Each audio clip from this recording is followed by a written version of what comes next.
All right, I'm just going to move right into this. Hello, it is Friday, and I am going to do a little bit of investigation into free and open source software and how I can contribute to it. And so I did see something yesterday that I could contribute to, the project for Kdenlive. Is looking for volunteers to help out with the bug tracking. And so I want to take a look at that. And this is going to be a bit of a scattered first episode. I do not have anything planned for this. So it's going to be me working this out as I go along. So this can be another one of the kind of body doubling sessions that we can do. I've been doing that on Tuesdays for what I call Tutorial Tuesday. It's where I go through a tutorial for some kind of coding related thing. And in the past couple weeks, that has been with JavaScript and using freecodecamp.org, wonderful website to learn lots of tech skills for free. And free is not free.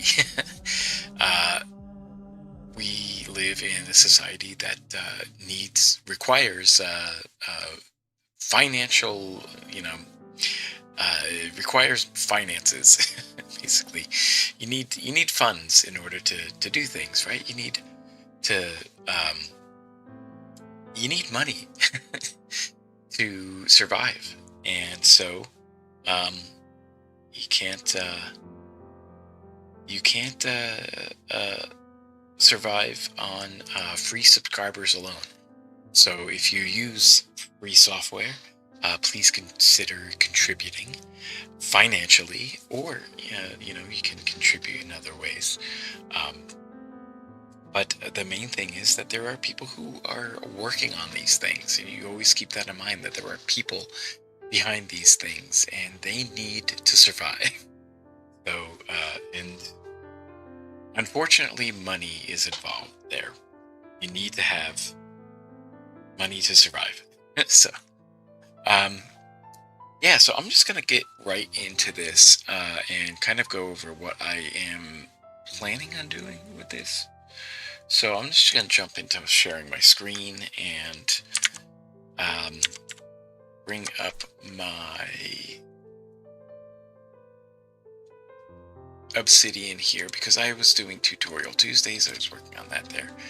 And then FOSS Friday is what we're on here today.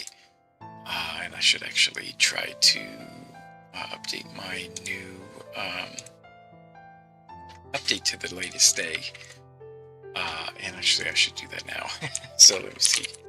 Days, daily notes. We'll do that, and I'll set our intention. Hopefully this is working. There was a break there for a moment. And I do have, I'm going to put on a playlist for myself that you cannot hear, but I do have, why is this not working? I do have Pocket Casts open, and I want to listen to this daily meditation podcast to give myself some calm and warming vibes to get started here. You can add tasks from Todoist. That's just going to go automatically. It shouldn't be anything intense there. Alright, so there's something wrong here. Available commands can be found in the command palette. Alright, so set intention is not in there.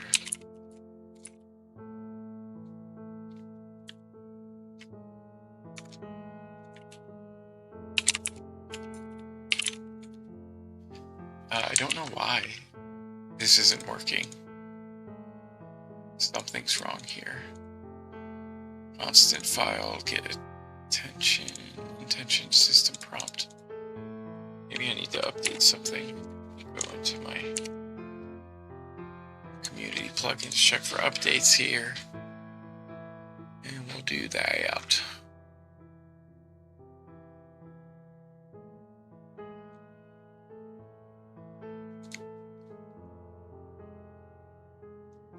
Yeah, okay, so Excalidraw. Metabind. I think it's probably with this quick add. Maybe that's the problem.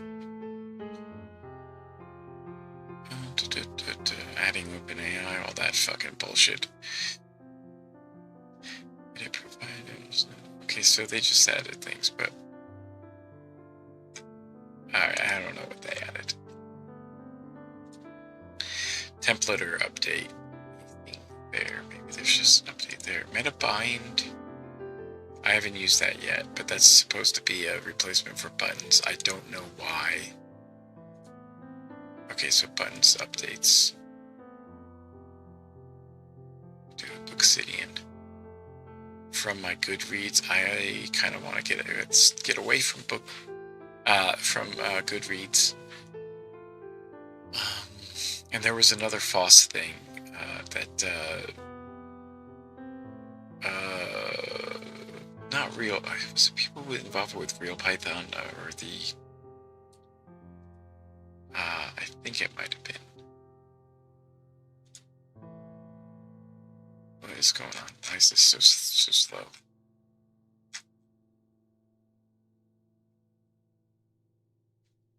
All right. So while this works out, we'll do that. So feel free to hop on in and give a shout, say hello. Let me see. So I don't have my ticker running. I want to update that. There are a couple things I want to do with that ticker as well. So what I will do, actually copy that. Or actually, you know what I'll do?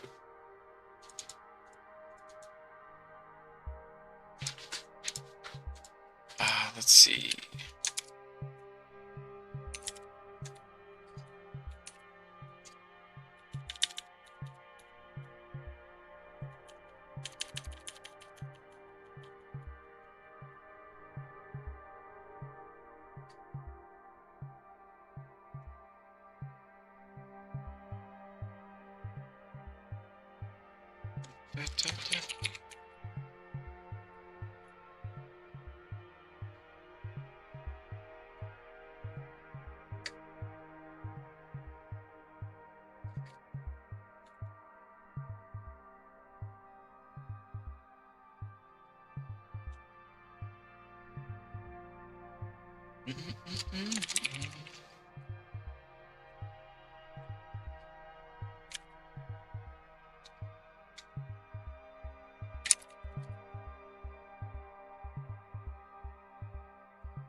Okay, so that should work there. And then what I can do is change this up here.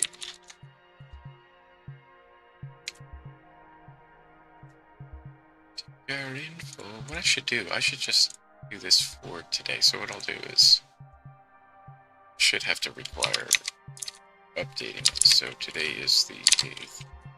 I do kind of just want to keep a record of what I've used.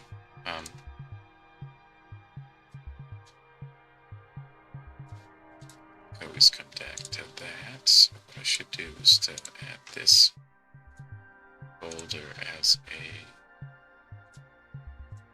shortcut.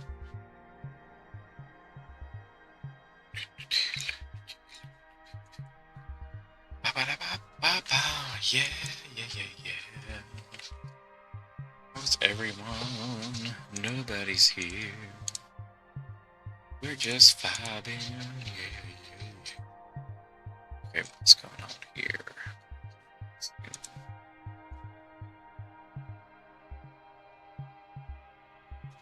Alright, we're gonna listen to somebody else. You know, it's just easier for me to work with the other thing, isn't it?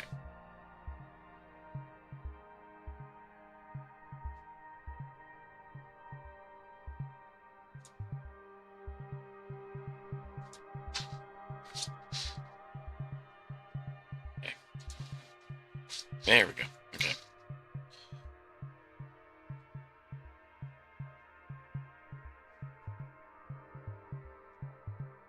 Okay, everything's updated. Everything's updated. Let's go back to here to see if this will work now. So let's go and say, like, what's that? Set attention. Insert create modals.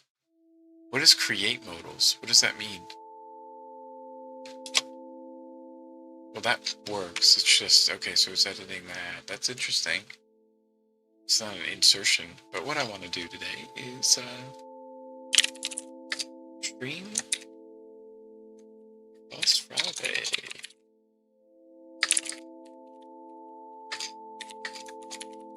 Contribute to Kdenlive today. Let's try to do that. Okay, so that's weird. I don't know why that created a file. I guess it's just an insert thing is what I should do. But that's okay. I'll do review and that stuff. I gotta get rid of that.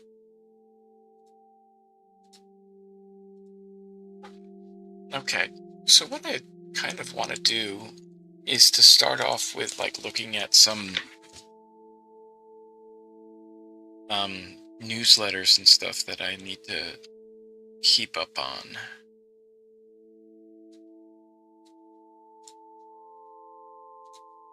But before I do that, I'm gonna start a Pomodoro, and hopefully this works. I do want to work on that as well today. I have this like Pomodoro timer, and I'm kind of like, I don't know, I'm kind of in the way of that. But that's okay. So we have this, and it says short break, but it's not. What is going on? Okay, so I guess that's the timer for the short break. And let me see if, like, I'm gonna have to move out of the way here. Move me out of the way, please. Please move me out of the way. There we go. Okay. Okay, so what I want to do is to move that down. I just want to edit that then. Bear with me. I am just doing this stuff. So basically what we're going to do is we're just going to allow you to enjoy yourself and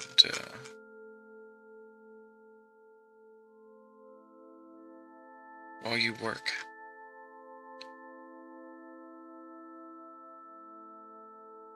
You're working, I'm working, we're all working here.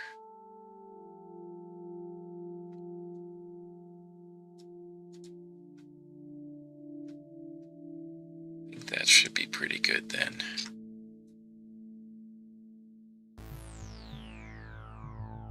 So this should be the break timer. Okay, so then what I want to do on this one.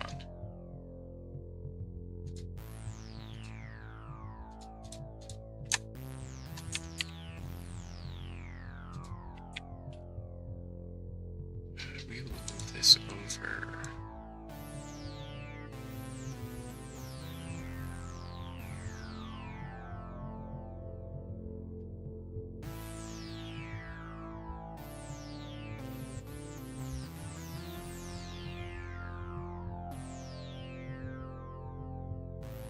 That's okay. That's pretty good, I think. I do need to set up some sounds and stuff like that for this in order for that to work. There's probably a better, something better to use for that, but it's all kind of bespoke. So, yeah, there we go. I guess it kind of defaults to me being over here, and I really don't want to be right here. I want to be over to the left. There we go. Oh well. Let us fix the ticker as well. We need to select which ticker we're using. We're selecting that one. There we go. Oh, that's weird.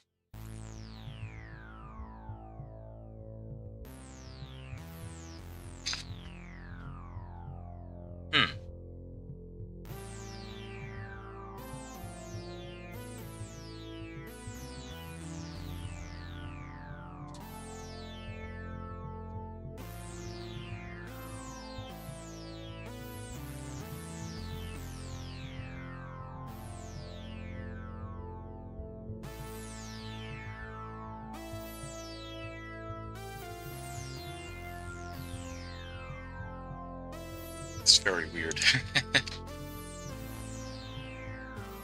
Oh, okay, I just needed to like reload or something. Okay.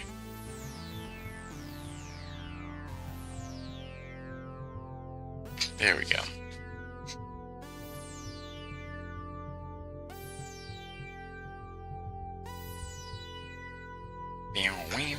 Okay.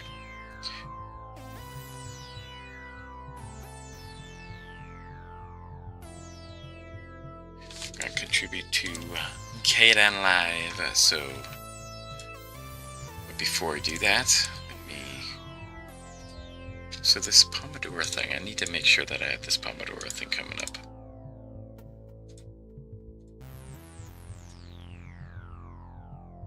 We also need to make sure that it comes up in the right spot.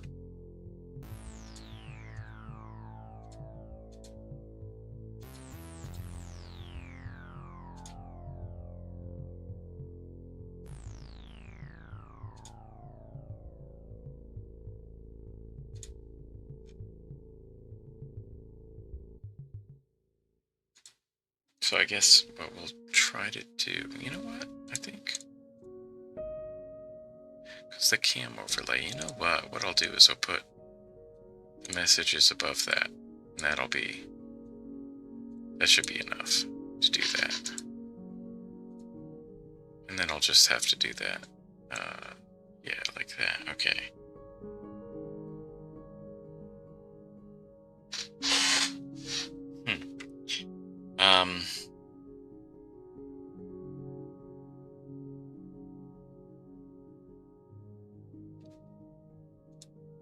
I don't know why it says short break. It shouldn't be doing that. Let me see.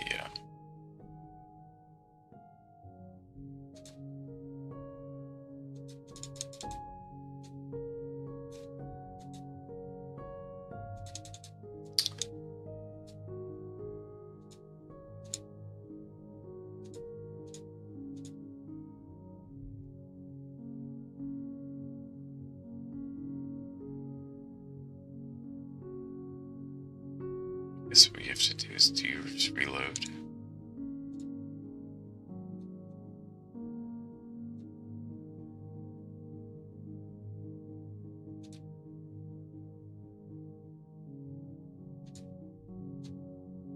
There it is. Okay. Yeah. Right. Okay, so where do I want this to be, though? I don't want it to be right there. I think we want it to be a little bit smaller, though, too. So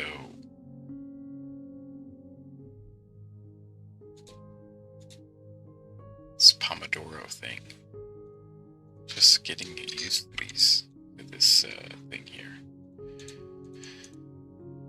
Okay, so I'd like to group these together. Actually, just do a separate thing there.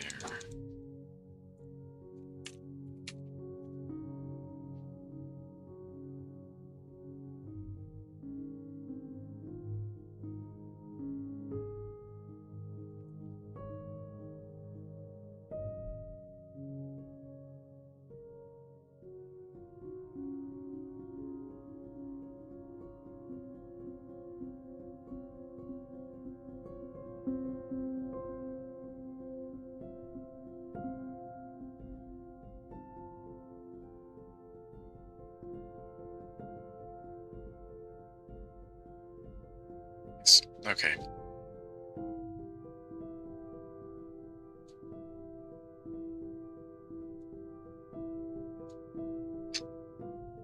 And then where we want to put this, I guess we'll put this over here in the lower left.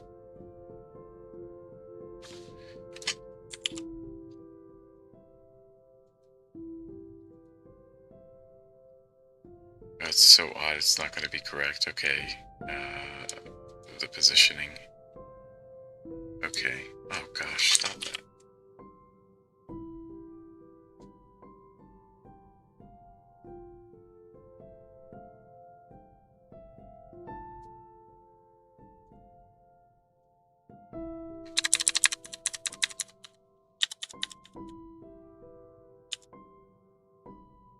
Okay, I think that's good.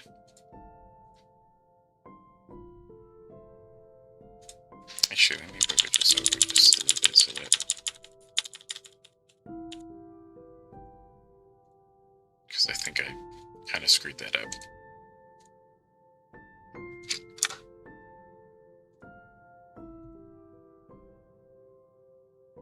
There we go. You know what? Yeah, okay.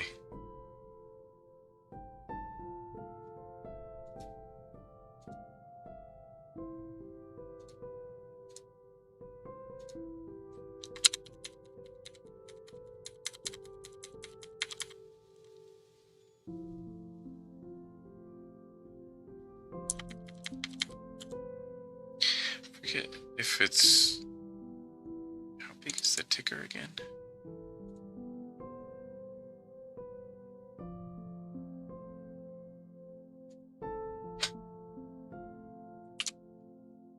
$48. Okay.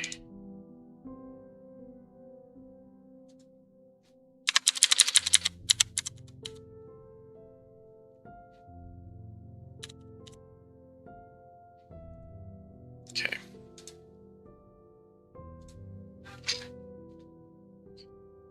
All right, so that's good. I like that there. Okay.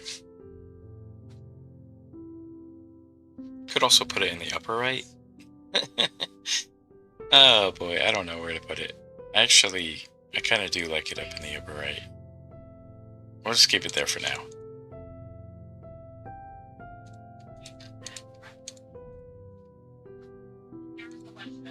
All right, so when the currently playing is going to come on. I also want to change that a little bit too, because I don't want that as very large as it is either. 250 is too large. I think if we do 200, that's pretty good.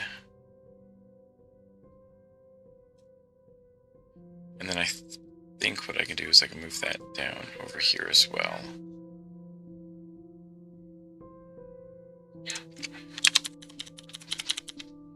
Move that up to 40, and actually we'll put that at 50. And 10, I think that's good. Just making some stream updates right now. Just say,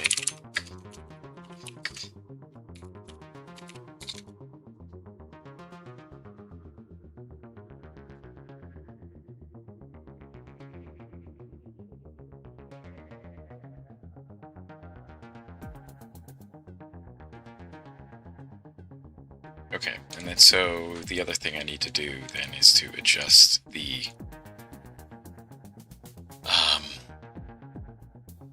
scene switcher. So, oh gosh, they changed the look of this. No, they did. Never mind. It's just glitching for a second. So you can't see this, but that's okay. Just doing my thing here. So to show the ticker, we have that. And so when it's not showing the ticker, yeah, and then so it's going to be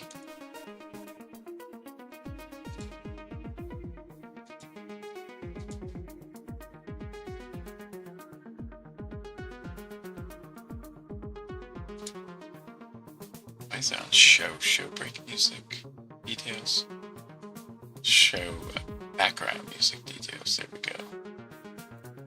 Update currently play that, and do that. So if this is not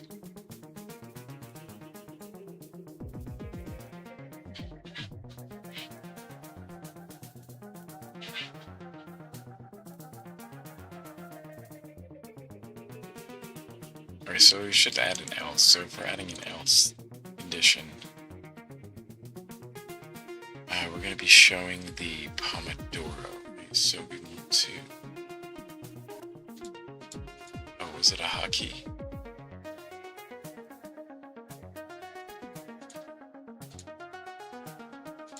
Right. Okay, so that's what it is. Okay, so we want to show hotkey on the source, and that is to show Pomodoro on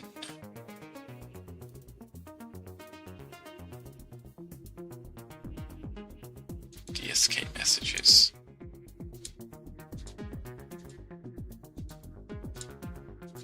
And that's not working for some reason. But if we do it only on condition change, oh, that's why. Okay, because the condition didn't change. But if yeah, okay, that makes sense.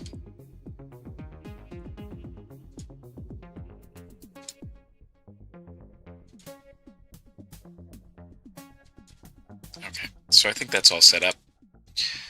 I think we're good to take a look at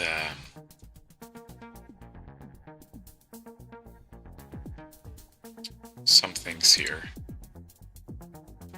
Might take a while.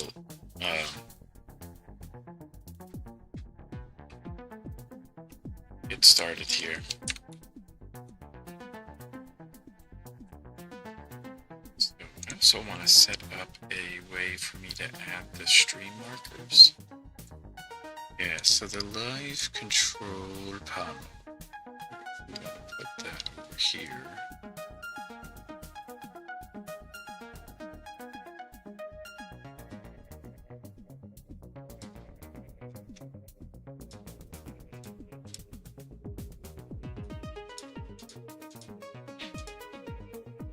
Yes, okay. There we go.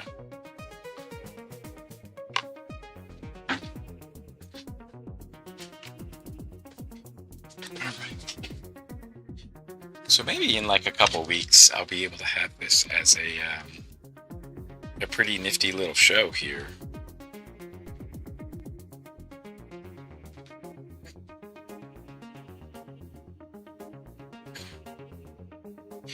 If I could find some focus here. I'm not focusing. My brain is going all over the place. I need to focus. We have 15 minutes left on our focus time. We gotta focus. Focus, focus. Focus, focus. Ah, gosh, everything. There's always like some kind of distraction. Now I have this Thunderbird thing with the authentication required, and I don't know why it's continuing to show that. So that's what I'm going to investigate now.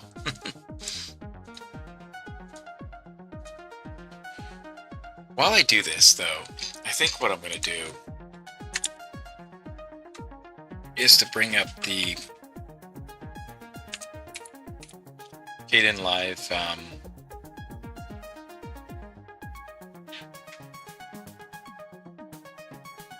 what do I want to call it? I don't know.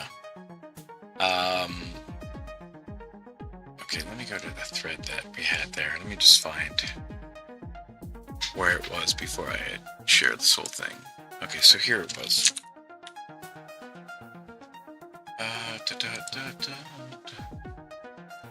The full description. So somebody posted this in the Kdenlive Reddit, and I wanted to work on this. They said, so it's Hagbar2323, and I kind of did want to see their background and stuff.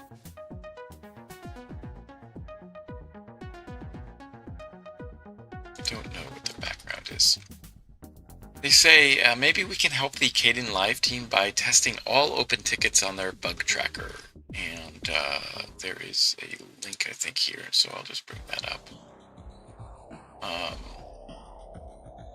And this is the bug tracker, so I'm going to run through that at some point. There are a couple things that I feel like I need to set up in order to use this, though. And I'm not sure how well it's going to do on stream.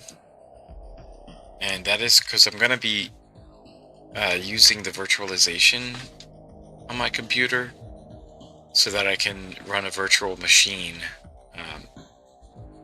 to try to emulate the environments that these bugs are appearing in.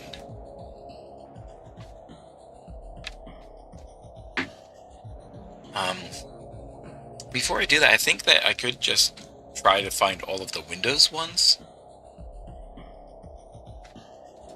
But, yeah, audio mixer, Windows, audio level disappear after 1 second. I'll try to check out that one as well. There are 456 open issues on there. And, yeah, okay. You can see more here for this.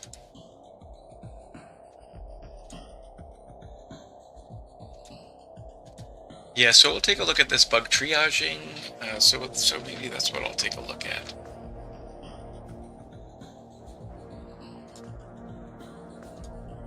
So kind of, I guess what I want to do then is to add a quick note. So we want to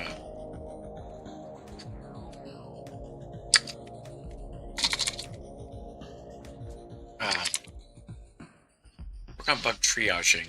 And so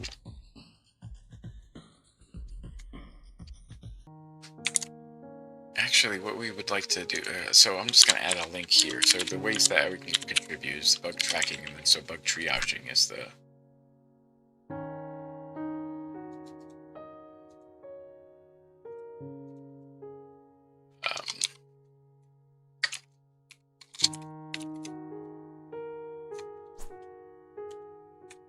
so that's what I want to try to take a look at today.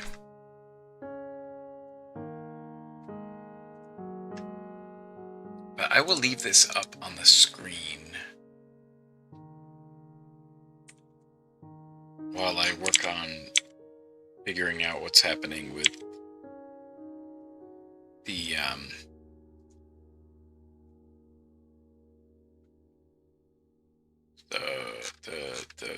Thunderbird.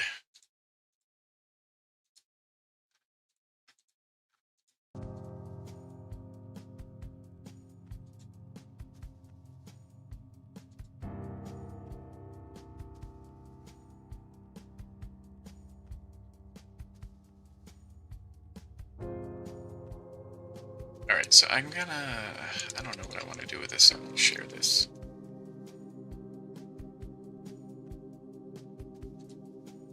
I don't know why it's not.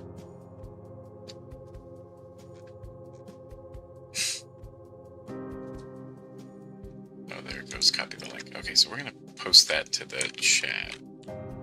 That's the discussion. So I'll put discussion here. Those UTM things. That on there.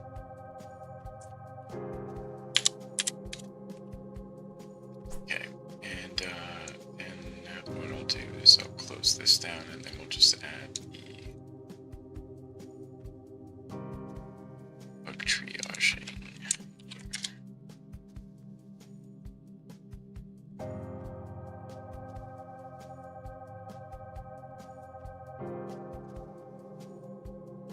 Okay, so I'm gonna do some things kind of off screen, and let's see. The other thing I wanted to set up the Pomodoros, but okay. Well, okay. Why is the Pomodoro thing not coming up? Let me double check something. I don't know if this is working correctly.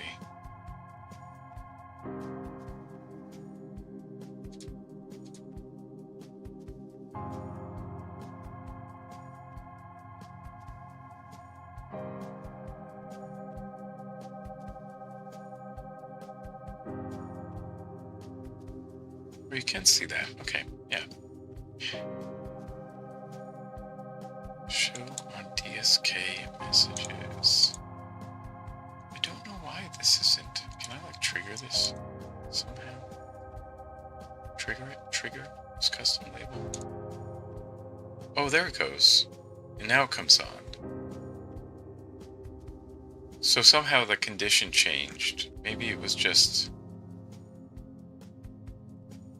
I don't know what's going on with that.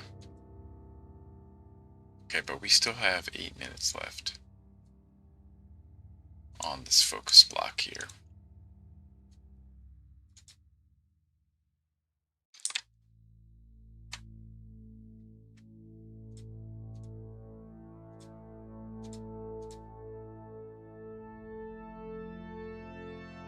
Okay.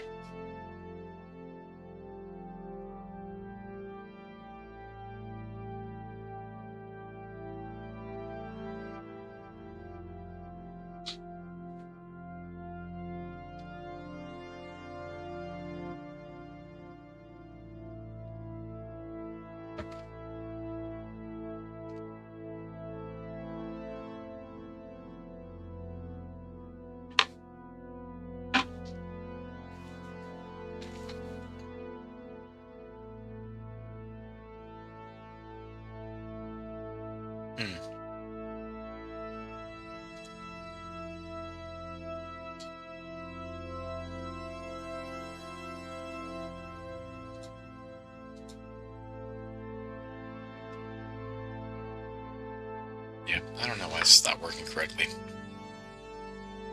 I want it to come on exactly.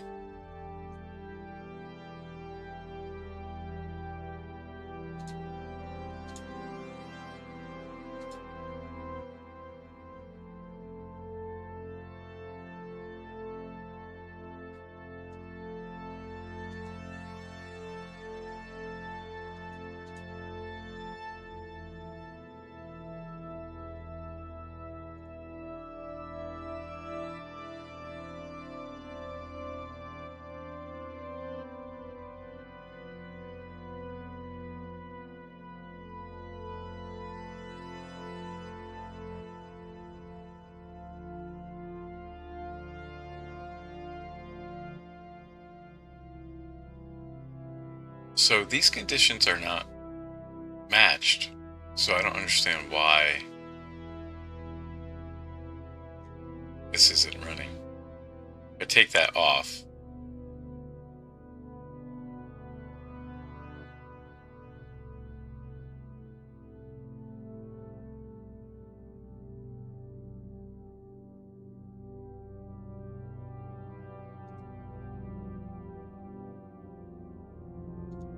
yeah, okay, so it shows it for...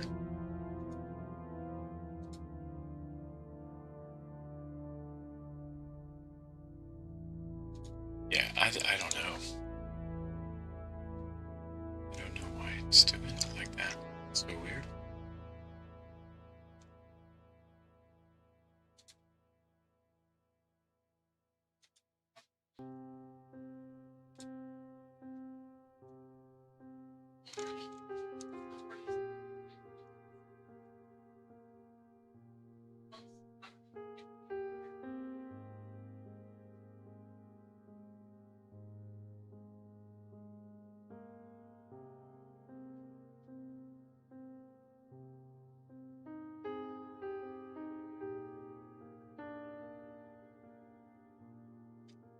weird. It's not even...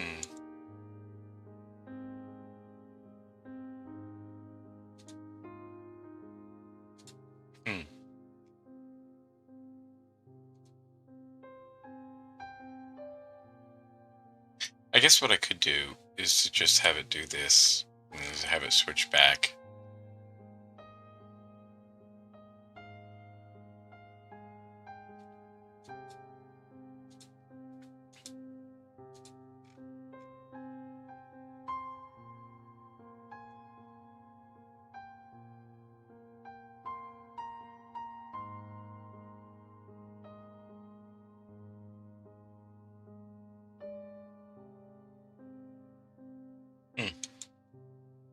It's very weird.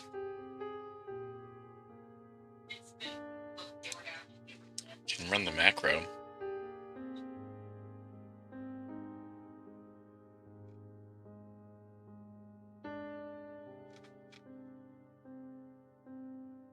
So there's something conflicting with it.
Alright, so there it goes.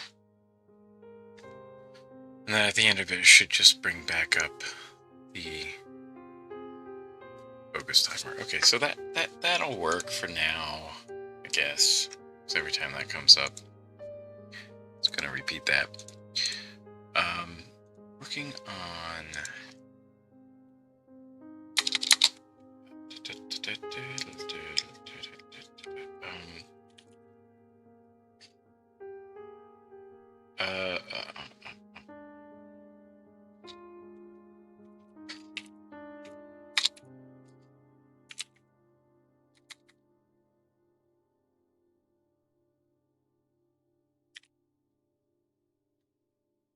I have to authenticate.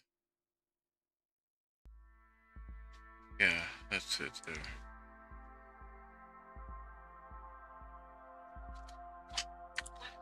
Let's take a look at this. Checking password. Thunderbird keeps asking for my password.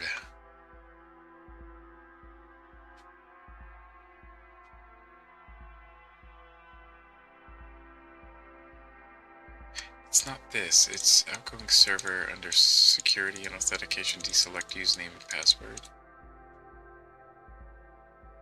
Alright, let me try. I don't know if that's the issue here.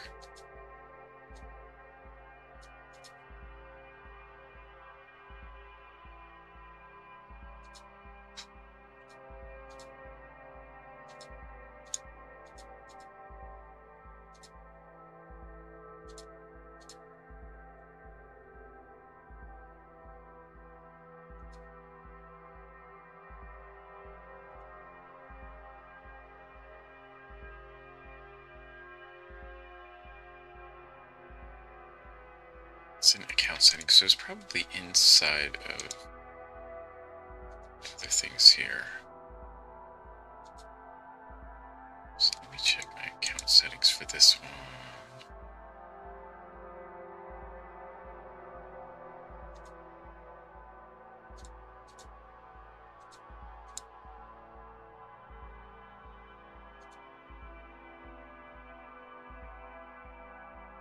Is that the outgoing server? It's the incoming server. I don't understand.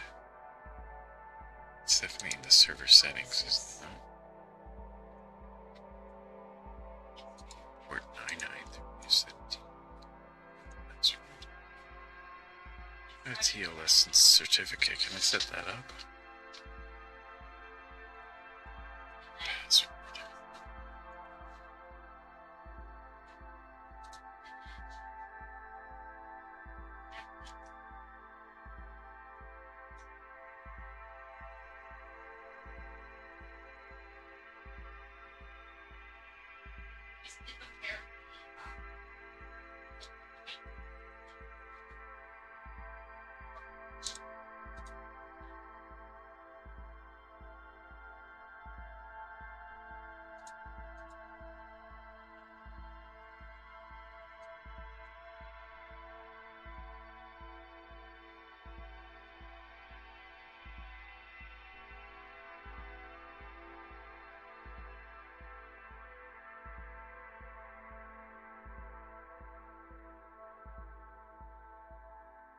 Not that.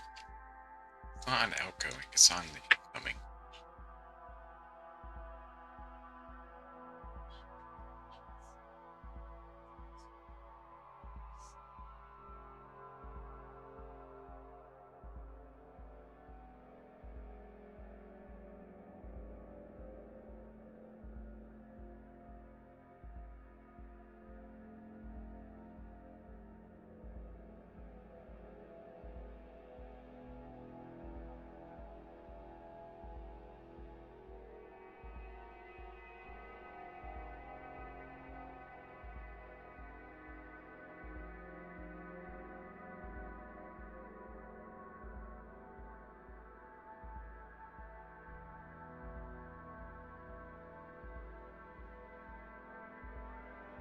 Oh, I think I might know why. Okay, so I think, yeah, I think that's the issue.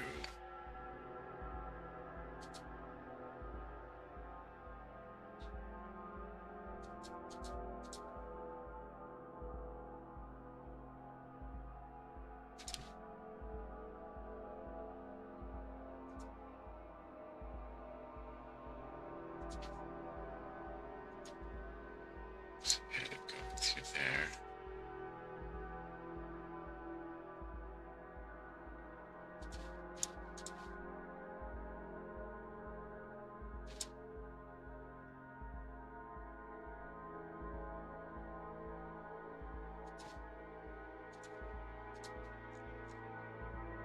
I think that's what's going on. So what I'll do is I'll do this. Let me see, get messages.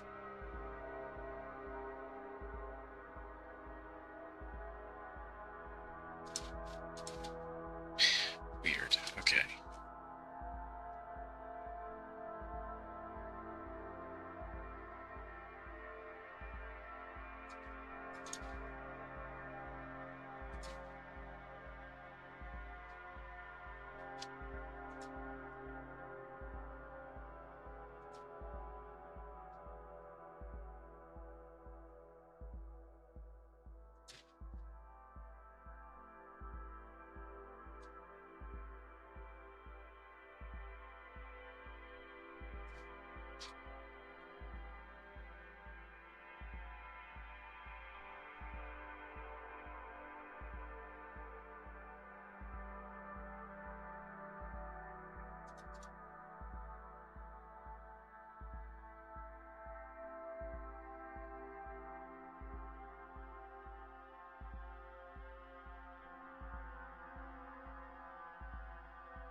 I don't get it. I don't get it.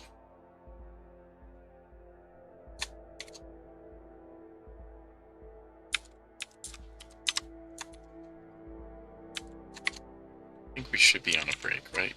Does this automatically go? Oh, it did. Okay, so all right. Well,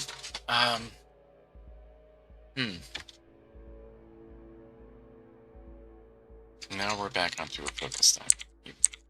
All right. I need to set up a bunch of stuff for that.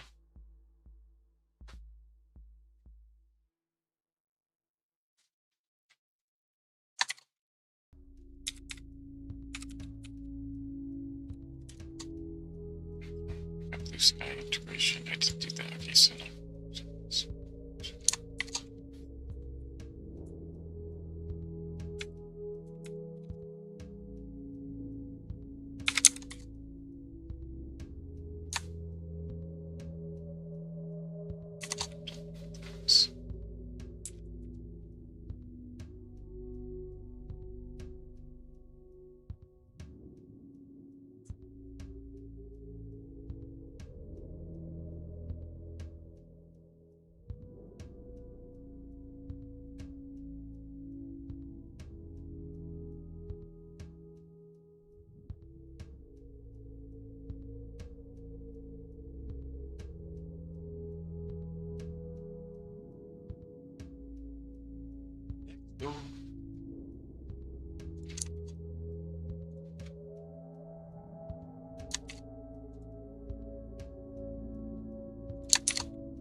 updates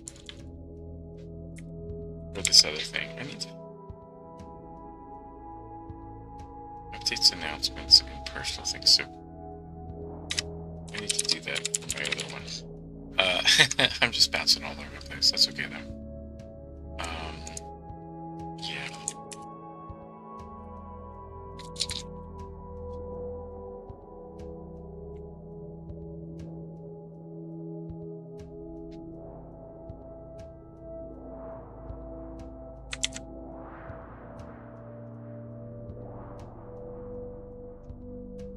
Do this with email settings and that.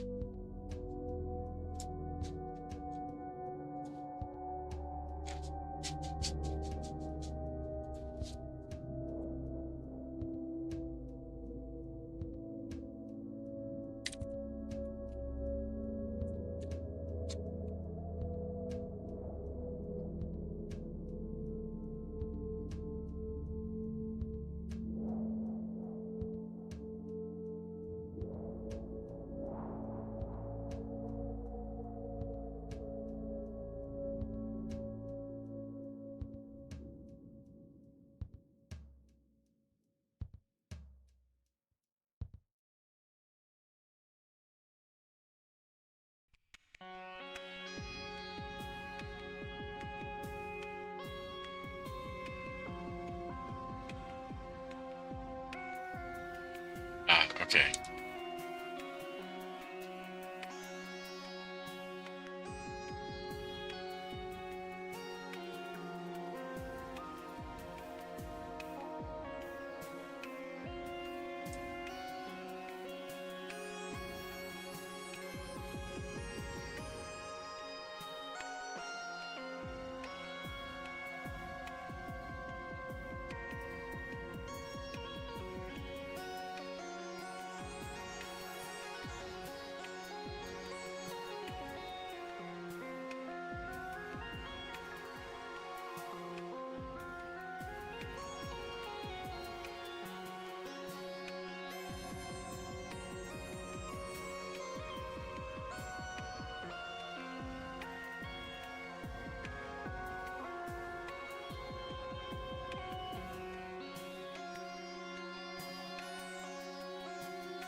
That should work then now.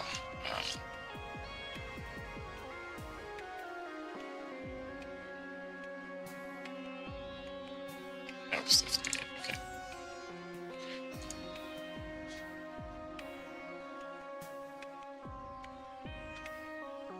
Oh boy. Okay.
I think I want to catch up on podcasts as well.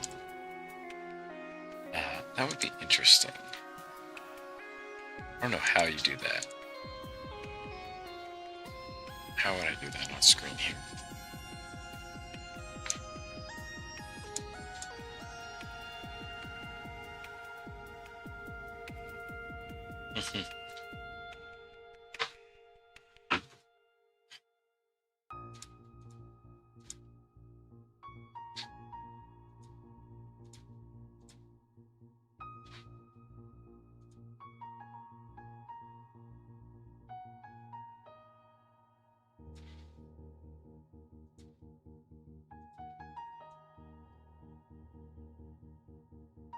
Okey-dokey. Actually, I wanted to test something because I hope the audio's better this time. In comparison to what I did on Tuesday, because it wasn't working very.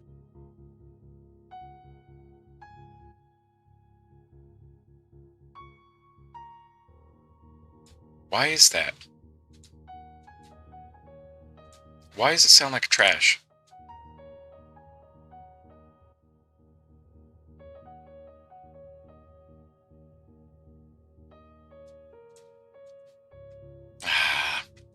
Apologies. It should not be this trashy.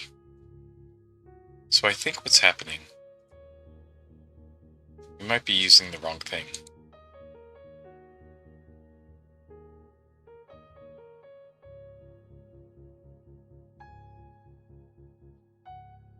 The default? Nope, that's not it. It's gotta be this one. Nope, not working. Roger. Why is that? What is happening with this?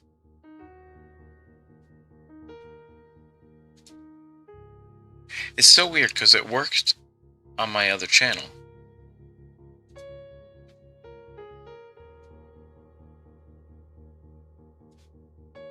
Let me try something. Test 1, 2. That's better, right? What is happening? All right, noise suppression's on. Sounds okay. The EQ, that sounds okay. Compressor, that sounds okay, right? Expander, expand, that sounds okay. The compressor for de-essing, that's the problem. Okay. Let's make sure that we have these settings set correctly.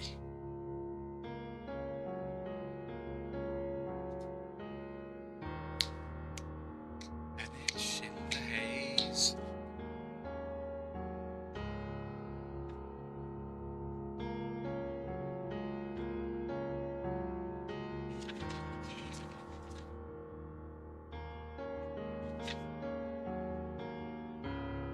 I have notes that I'm going to work through because you see that de-essing thing's not working correctly.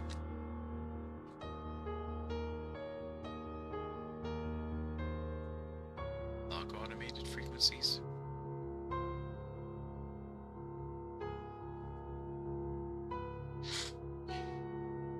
Okay, so the first one is -25, and that's 7,500 hertz, and that's 100 to 1 ratio.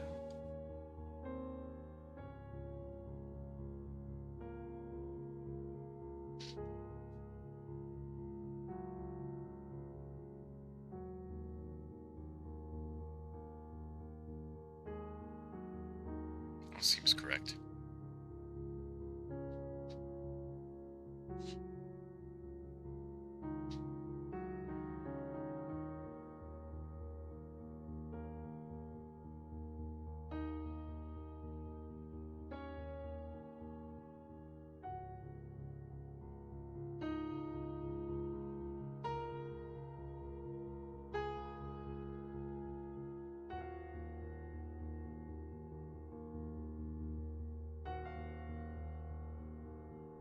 I'm very confused.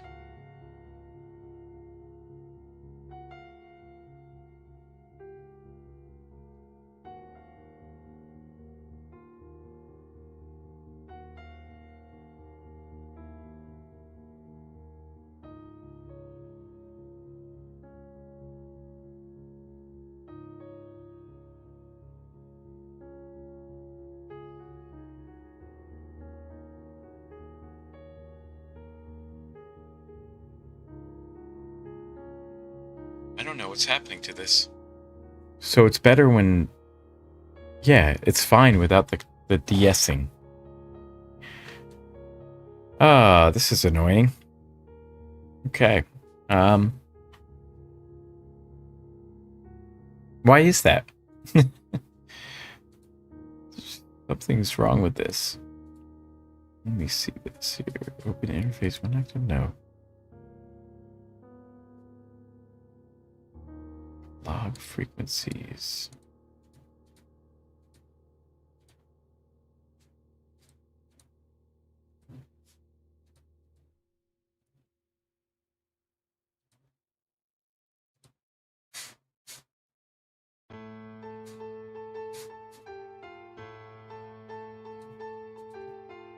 It's almost as if it was like soloing a specific band.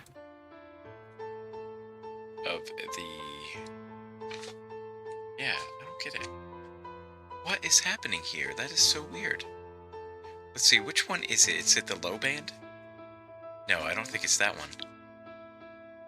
This one? No, it's the top end or the mid end? The mid end. So bizarre. Okay. Maybe the threshold's too high?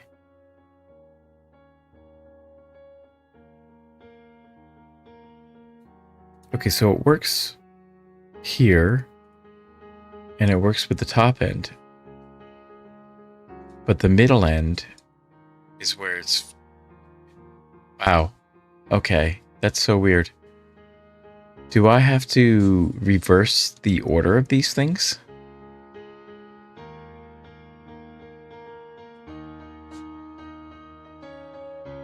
Let me see, because the 3 is in the low. Oh, you know what? There's got to be something wrong with this. 4,000 is the 3. Because it thinks it's 400, not 3. Not 4,000? That is bizarre. It was cutting the 400, not the 4,000. Ah, maybe that's it? Maybe it's the log scale thing? I doubt that that's what's happening. What is this? Why is this like this? Okay, why does that push it further? Pushing that like that. Oh, that's so bizarre. Alright, what if I just like delete the band and then add a new one at the top, and then that would be...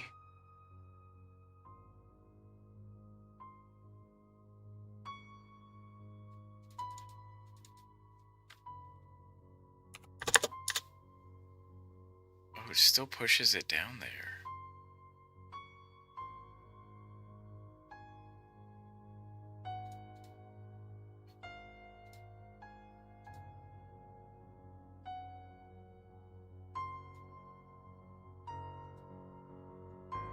Alright, I'm gonna try something.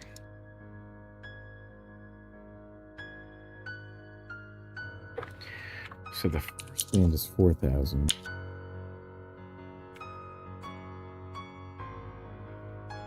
It's gonna be negative. 50. Ratio at 30.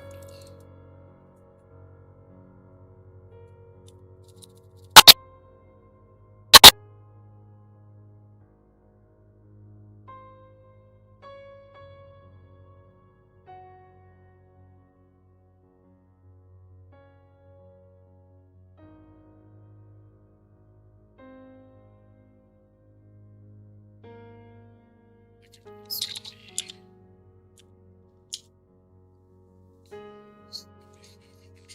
7,550.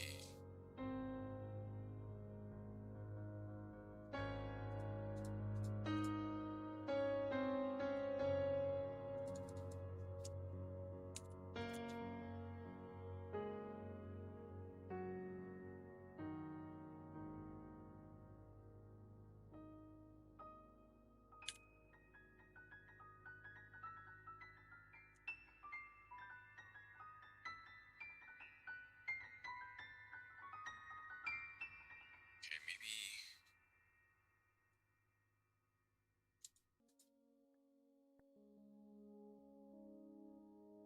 I don't hear anything now. It's really that 4,000 one?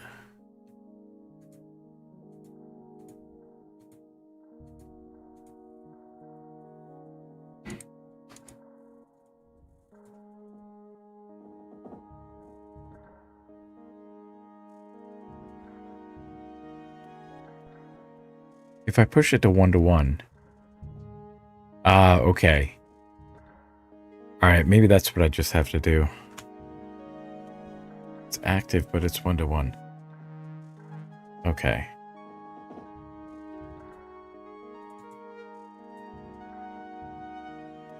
Right. Okay. What about 2-to-1? 2-to-1 pushes it. Oh, wow. Okay. Never mind then. Okay. Alright, so apologies for the bad sound. I think I fixed it now. The other thing I wanted to do was to boost the gain, though.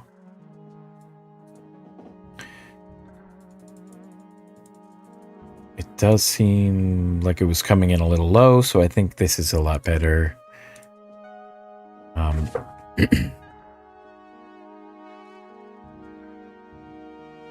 I think for the most part, I'm going to be talking at a low volume, so should be okay.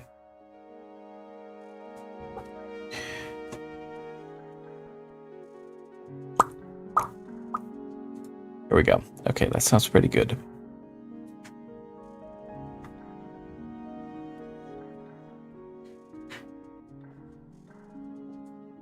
I wonder why that just suddenly became a problem.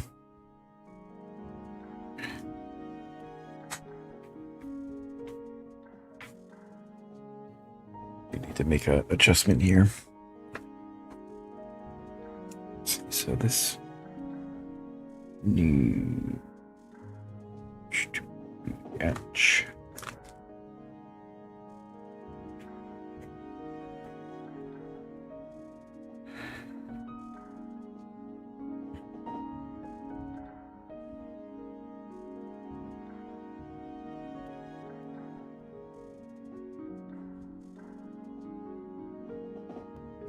No, yeah, I don't know why that just suddenly became a problem.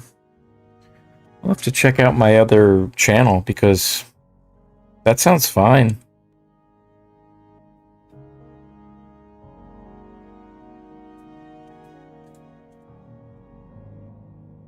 Okay.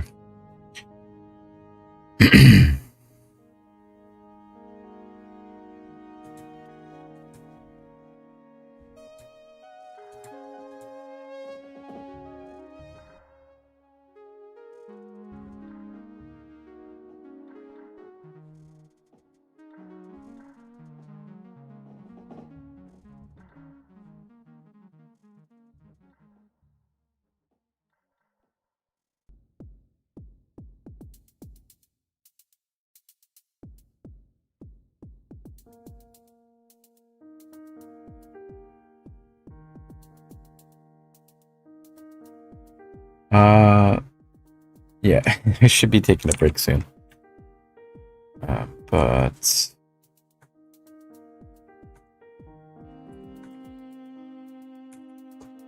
working through my there we go. That's what I wanted to get to. I do want to figure out how to set up RSS feeds in Thunderbird.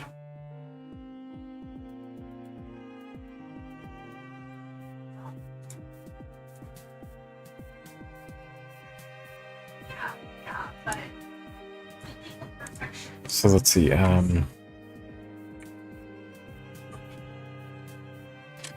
Thunderbird, Blunderbird. Just do it from over here.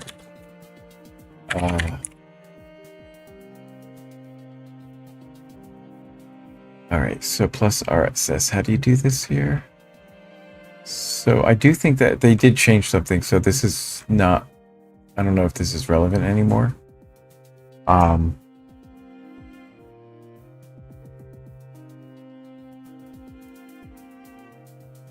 how do you set it up? You have feed account is something like that, I guess.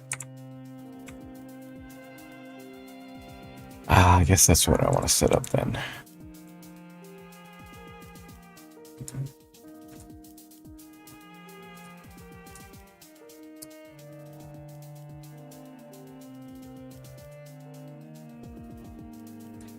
New feed account, blogs, and that. Do I not have that set up? I guess I don't. I guess I don't have a feed account set up. So what I'll do is I'll do new feed account, new account, new feed account, news group. What is a news group? So we want to say FOSS newsletters, I think, is what we want. For the account name. I'll finish. And then where does that show up?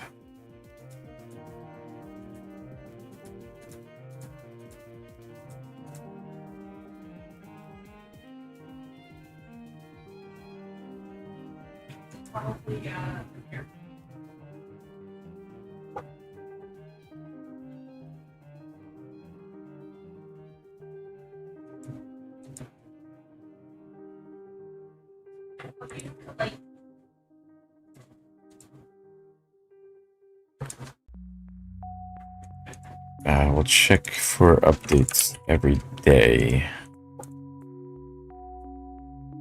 I'm gonna manage subscriptions. Okay. Wait, did I have the other one? So for media, do I have?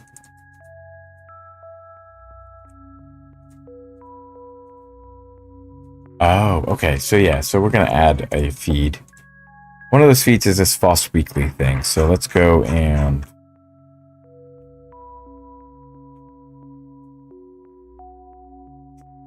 it's from Ghost. So how does this work then? How do I get a Ghost RSS? Free subscriber to its FOSS. So let's go to view in browser here.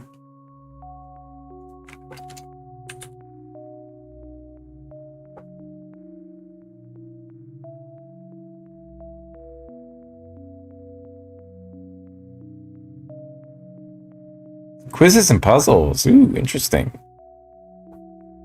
Nice. Nice. Okay, so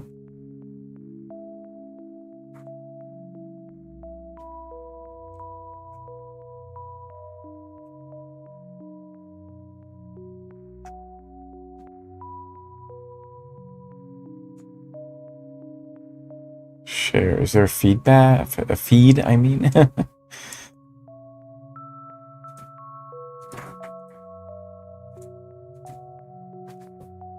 Okay.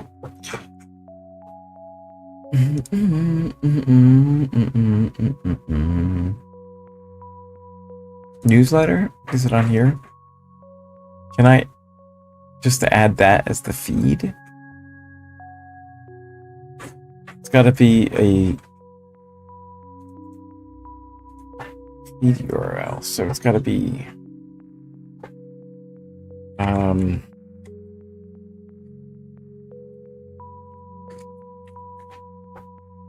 how to get a ghost feed RSS.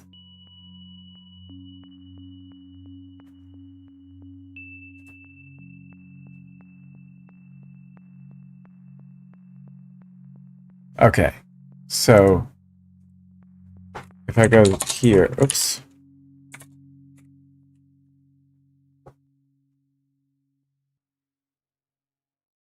What is that? Why does it come up as a file there? Is that the RSS file? So I save it.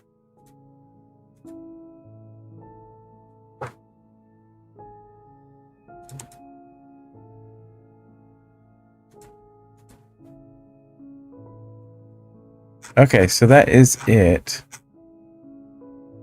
I don't know why it saves that though, but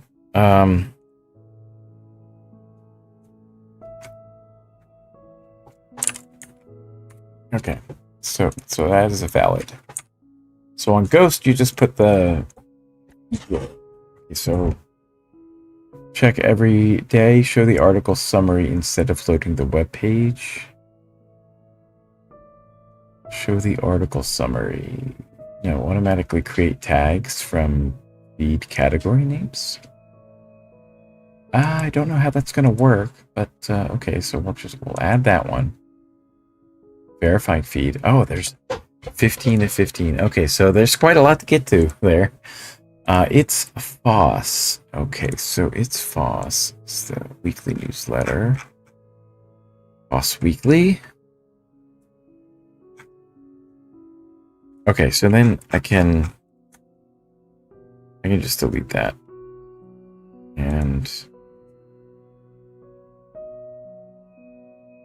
I don't know why.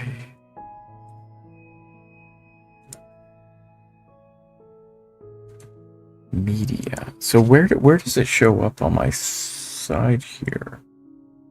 Oh, unread folders. It shows up. That's where it is. Okay, so these are the folders.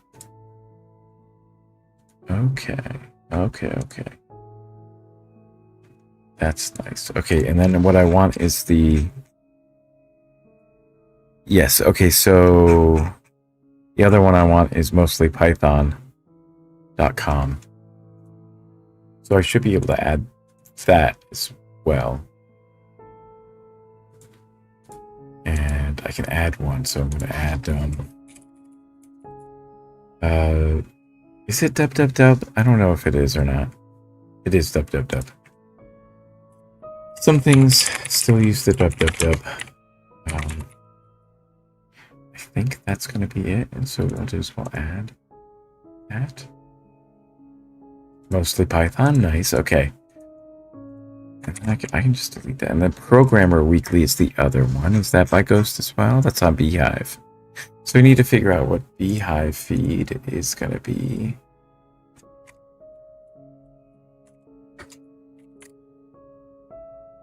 Sarah, maybe you can just do that.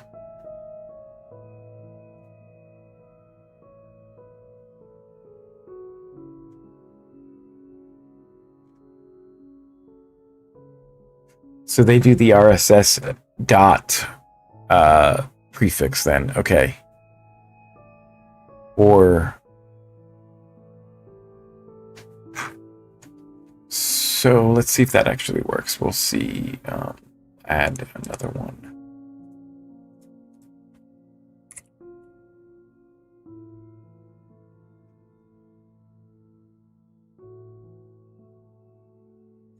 Let's go try to read this online. Let's see what that is. I did set up a Beehive account actually, so I do want to work on that as well at some point.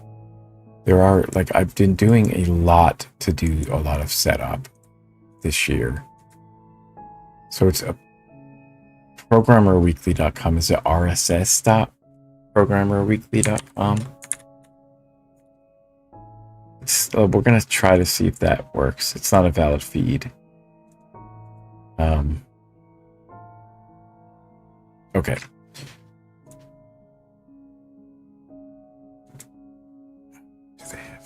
What is that? That's WhatsApp or something like that?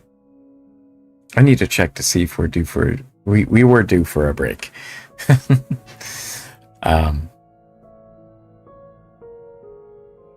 That's okay, though. I just work right through the breaks. It's going to take some time to get set up. It's going to take time to get set up here.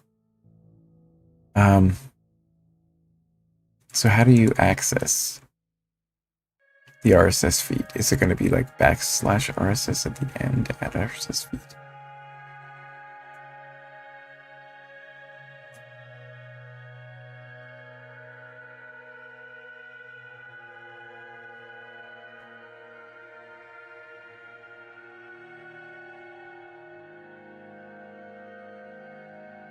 See if there's openrss.org. Okay.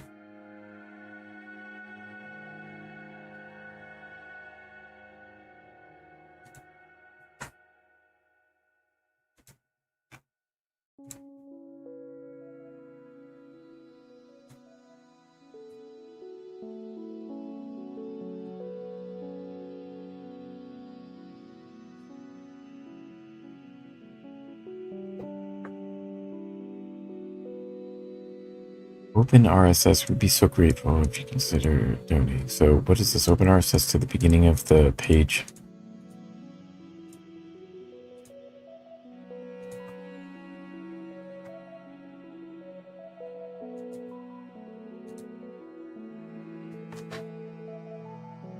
So I wonder if the same thing is going to be true for Beehive, though. Let's try this here.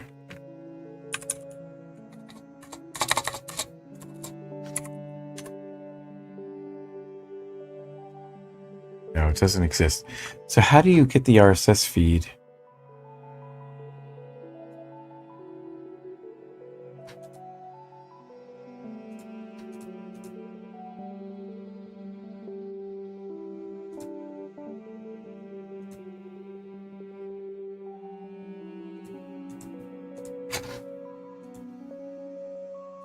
So if I do openrss.org, I wonder if that works. Let's see.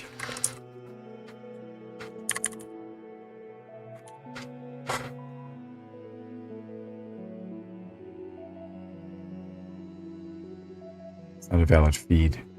What about www?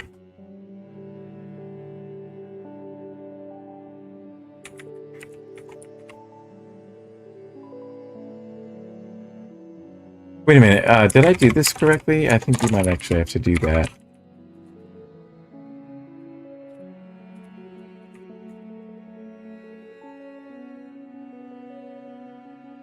Oh, it could not be found. Please check the name and try again. Maybe you do need the www? No, could not be found. And then maybe it is...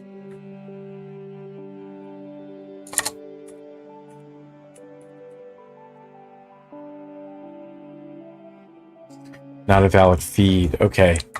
But they did say openrss.org and then do maybe that way. Could not be found. Would it then, like, would you have to do it that way? Yeah, no.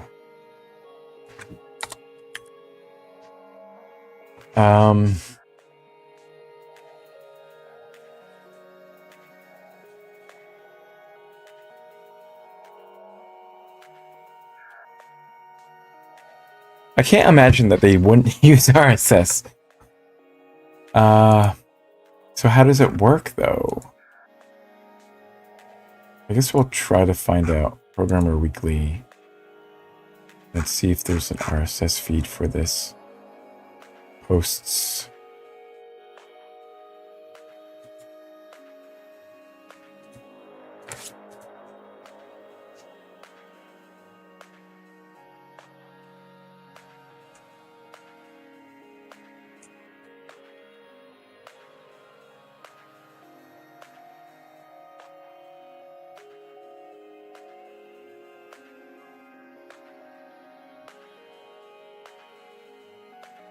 Maybe it's just like, maybe it's already... No, it's not. Wait a minute.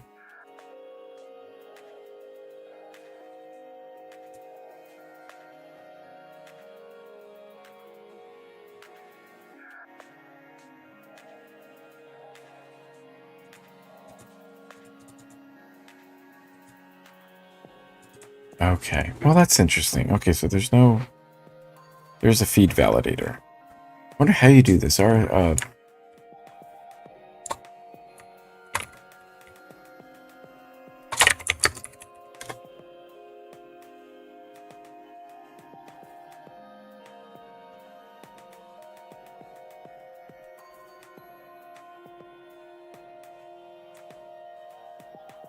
okay?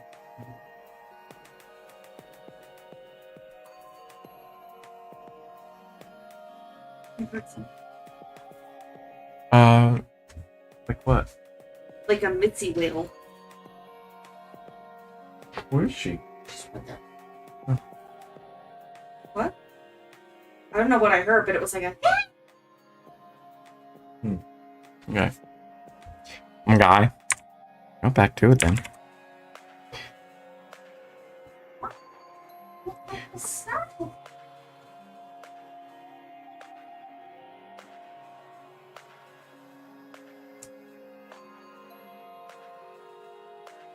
All right, let's take a break here. Be back in a few minutes.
All right, let's get back to it.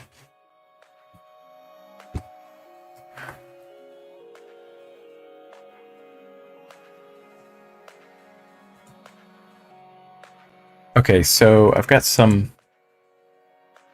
Tried to find the Programmer Weekly. I don't know if we have that.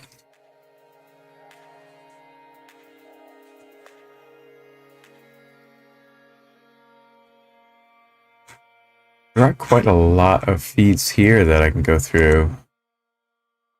I can search through here. Feeder. Man, this is a good look at.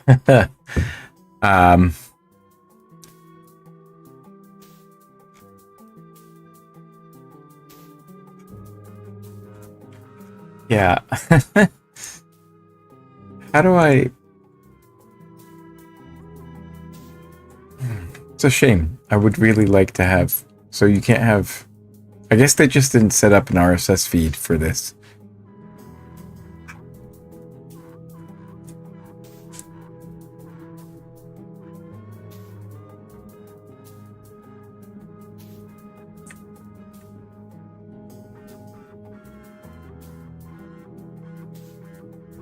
Who uses RSS? I do. I still like RSS.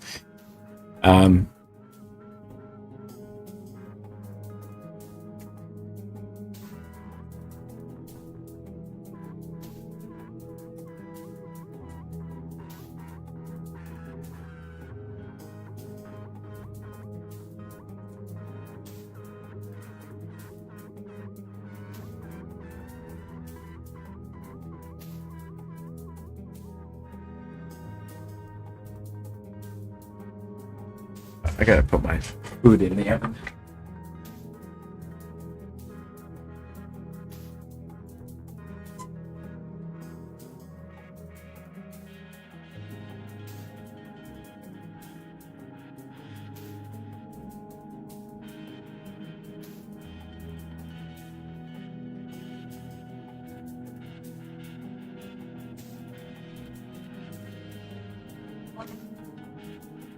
Get a little bit more light into here. Let's see.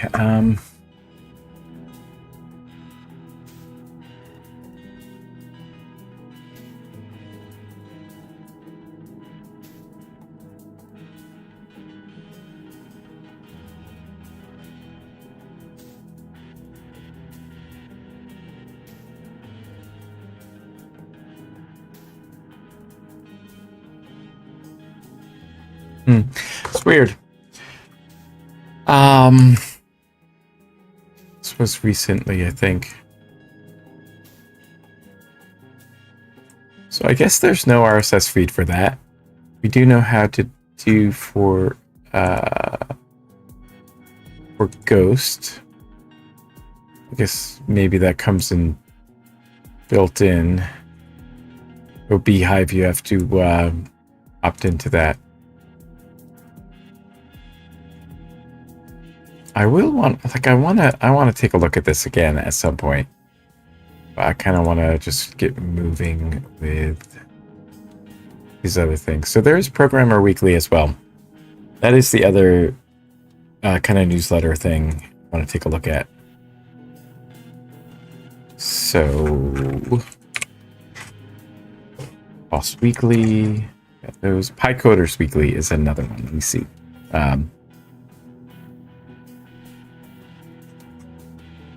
That is just a separate thing. Let's go into here. They have an RSS.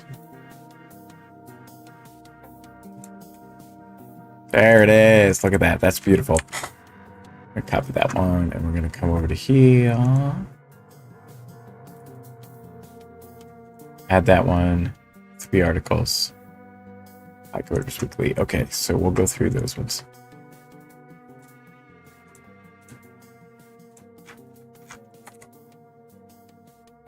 Mostly Python. We have that one set up already. Programmer Weekly, FOSS Weekly. That.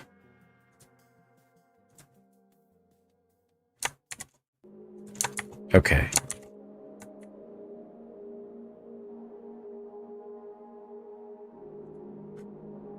Yes, we can. All right. I think I know. Here. Okay.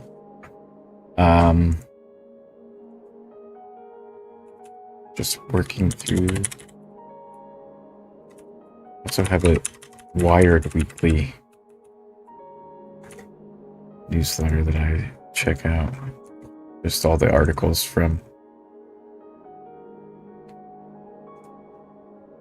Wired that are kind of relevant.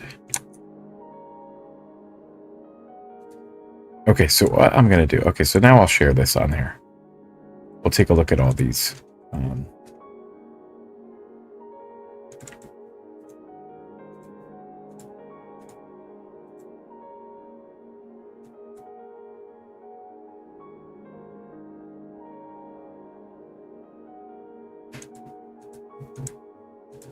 Weird.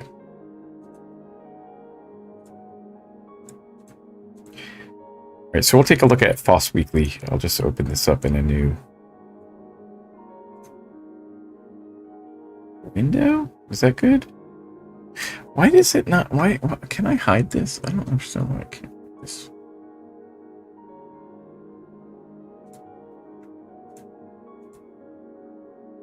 No. Why can't I hide this thing?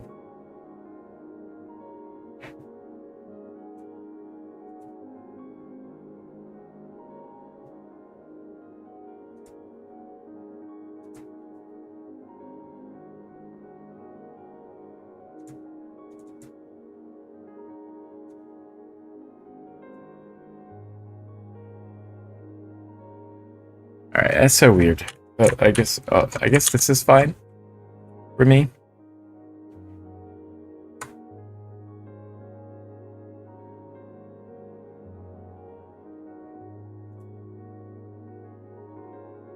I'll just close that down, and then can I close this? Close that down too. Okay, we got that up there. We'll take a look at that. Subscription. So I guess that's it for adding things. We'll take a look at some of that other stuff later. Okay, so we have our thing. So why does it not like come up? News Hub is up on there, so I don't. I'll take a look at that later. Okay, and then Ghost. You just add the RSS to the end. FOSS Weekly there. Okay, so we're gonna go through FOSS Weekly. So the other things that we have are Programmer Weekly. There's PyCoders Weekly, I think is the name of it. And then there's mostly Python. That's what I want to look at again. Okay. Lagging a bit here. Let me see. Okay. But pretty good. Okay.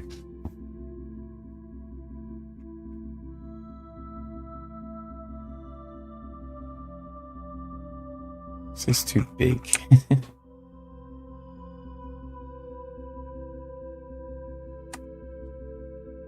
Alright, so this is FOSS Weekly number 2532. I don't know what the 32 is there. Is that like are we on the 32nd week already of the year? I don't believe that. Is that true? Oh my gosh, it might be. What week are we on?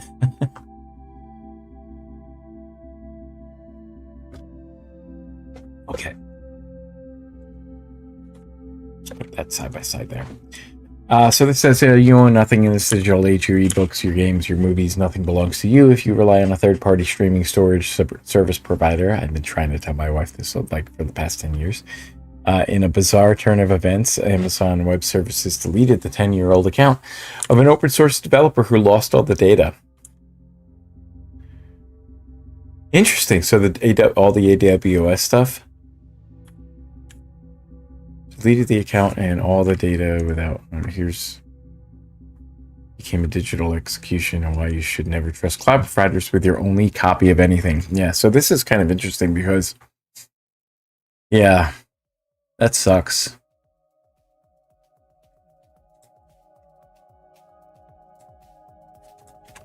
So we'll come over here and we'll look at this. Amazon deleted my 10-year-old account and all data without warning. So this is Soros' blog.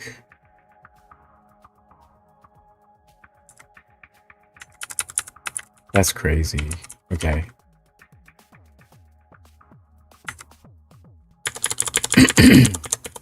No grace period, no recovery options. Let's zoom in on this.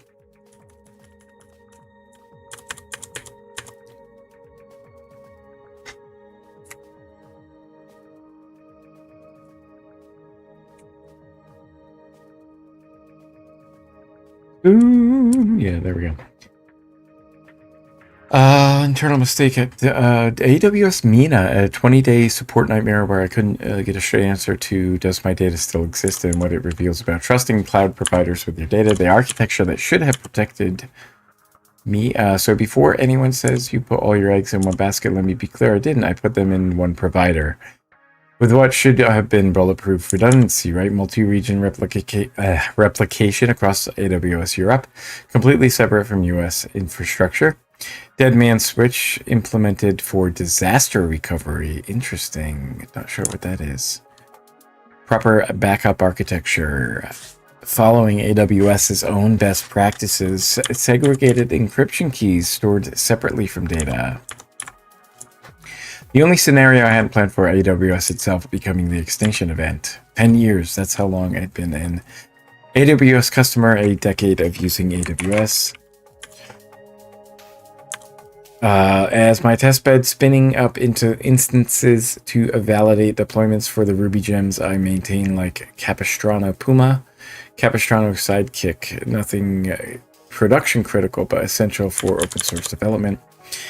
My birthday, AWS gave me a present I'll never forget, proof that no amount of redundancy matters when the provider itself goes rogue. So this is kind of like one of the things I worry about with putting our trust into the Amazons and the Googles and the big cloud providers.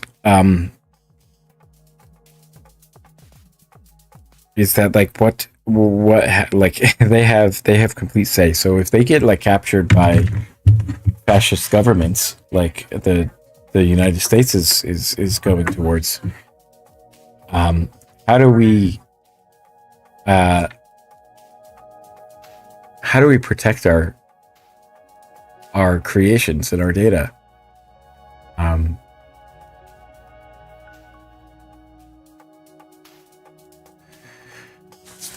Like they have all the infrastructure, right? So can we?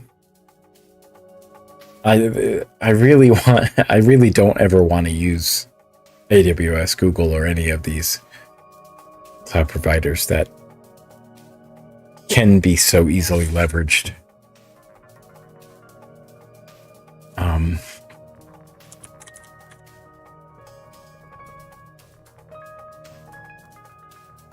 And I think this becomes like a human rights thing at some point, like when our digital lives become so ingrained with our meat space, for lack of a better descriptor for that. It becomes, part of our human experience. So if it's that deeply tethered, if digital existence, if we're like, I don't know what I'm trying to say. Like it's at some point it becomes a right for us to be able to express ourselves online, and when does that happen? Because you don't own it,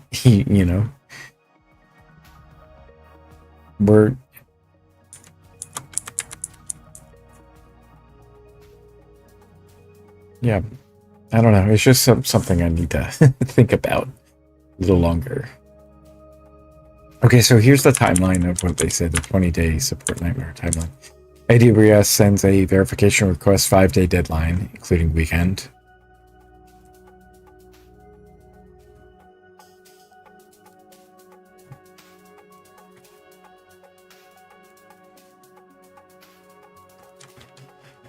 Five-day deadline, so it's not business days, it's just straight up days. And then form expired to contact support, simple question, what do you need from me? 4 days of silence. We're escalating to the appropriate team. New form arrives.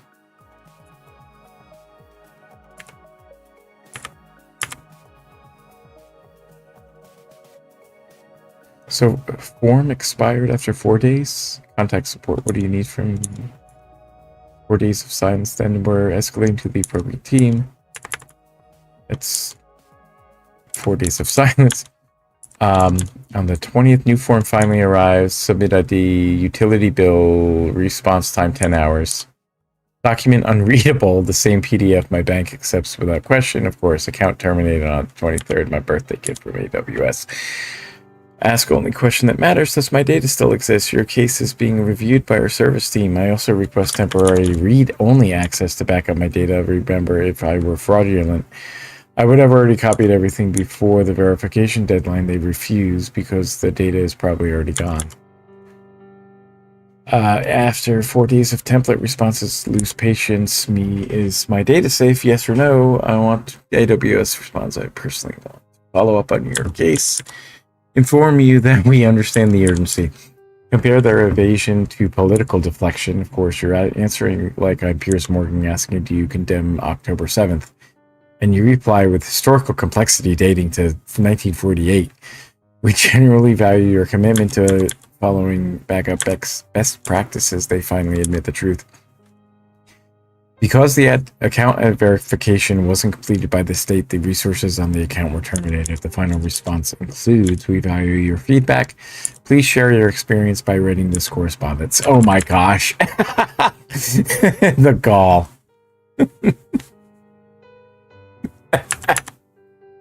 The sheer balls. Well, at least they you know, they're not trying to bias their feedback towards positive experiences only. And that's definitely a thing that Cox or whatever the Cox Communications does here in Phoenix, is that you get if you have a positive experience with with one of their chat agents, they'll happily send you a survey. But if you have a negative experience, then, ooh, where's the survey? It's missing. Oops, accidentally got disconnected. The policy they claim versus the reality they deliver. Here's what AWS's own documentation says about account closure. Post-closure period is 90 days. During this time, an account can be reopened. The data is retained. After 90 days, the account is permanently closed and all content, including snapshots and backups, are deleted. Is deleted. All content is deleted. Catch, I never voluntarily closed my account. AWS suspended it for verification failure. A policy gray zone conveniently absent from their public documentation. There's no published exception stating that verification suspended accounts bypass the 90-day retention period.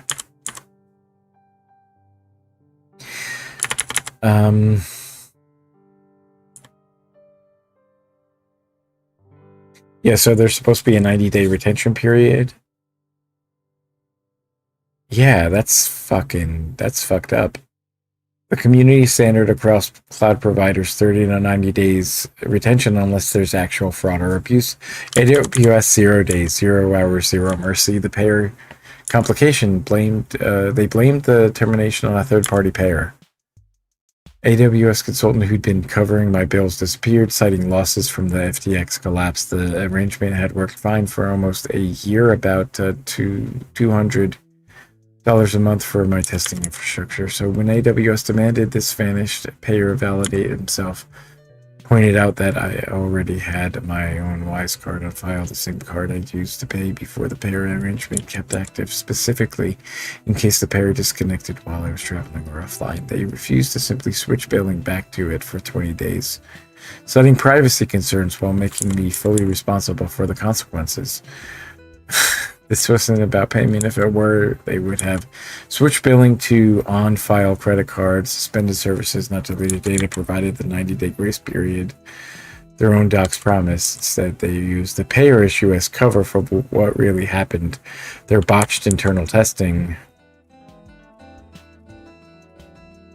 Okay. So yeah, AWS benefits from open source code. AWS engineers ask me for free consulting. AWS makes me explain why I deserve to keep my account. AWS deletes everything when a Y Combinator backed payer that failed to vet disappears. And they want me to background check every client. Should I run security clearances on the AWS verification emails too? Okay. Interesting. Okay.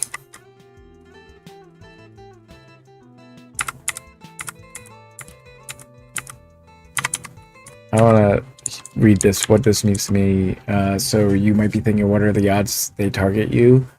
That's the wrong question. I thought the same thing with my level of exposure and contribution. Surely they could just write my name down and not bother me with a stupid verification request about whether I exist. Yeah, you're not being targeted. You're being algorithmically categorized. And if the algorithm decides you're disposable, you're gone. Doesn't matter if you're a verified open source contributor. Doesn't matter if you've been a customer for a decade. If you don't fit the revenue model, if you don't engage with support regularly, if your usage patterns look suspicious to a poorly trained ML model, you're just another data point to be optimized away. And they say, look, I write weird stuff. My documentation style triggers AI safeguards. Take my Action MCP gem that provides MCP capabilities to Rails. Opus can't even read the documentation without hanging when its safeguards trigger. Sonnet, no problem. Try it yourself. If my creative technical writing can confuse one AI but not another, imagine what AWS's fraud detection algorithms see when they look at the account. An anomaly, a pattern that doesn't fit, something to be eliminated.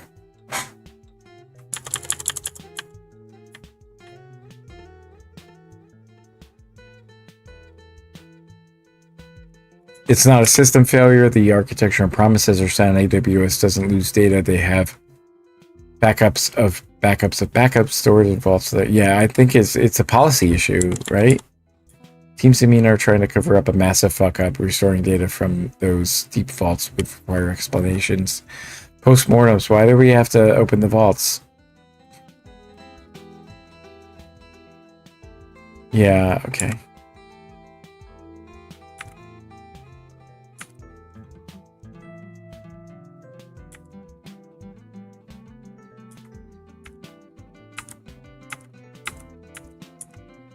So I think, yeah, it is a system issue as well as just being... We'll call it, okay. Captain Abdelkader Booty. Interesting. I don't know if I'm going to follow them, but because they're very specific, but this is a good thing to point out. Very specific to AWS, and I don't really want to play around with AWS that much. But maybe I'll have to get involved with that because of checking these things out. Okay, so Home Lab are important for your own data, and the link is to Linux Handbook Home Lab. Or you should have a Home Lab.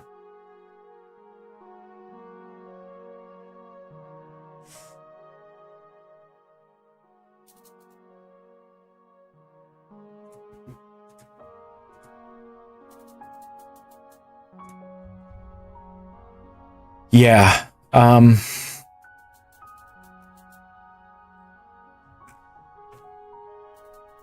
These are things that I want to consider.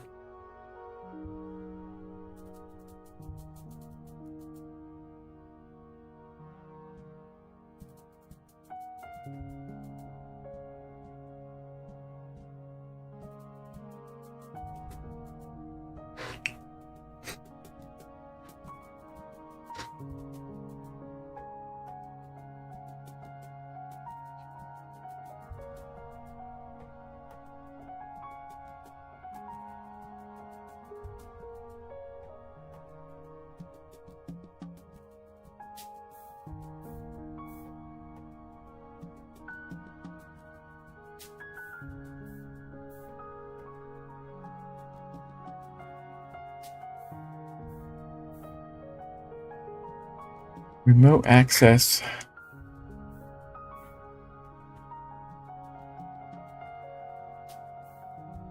This is interesting. I really okay. I want to clip this, honestly, and save this to my articles in Obsidian. I'll try to read that later. It's taking a while to load up.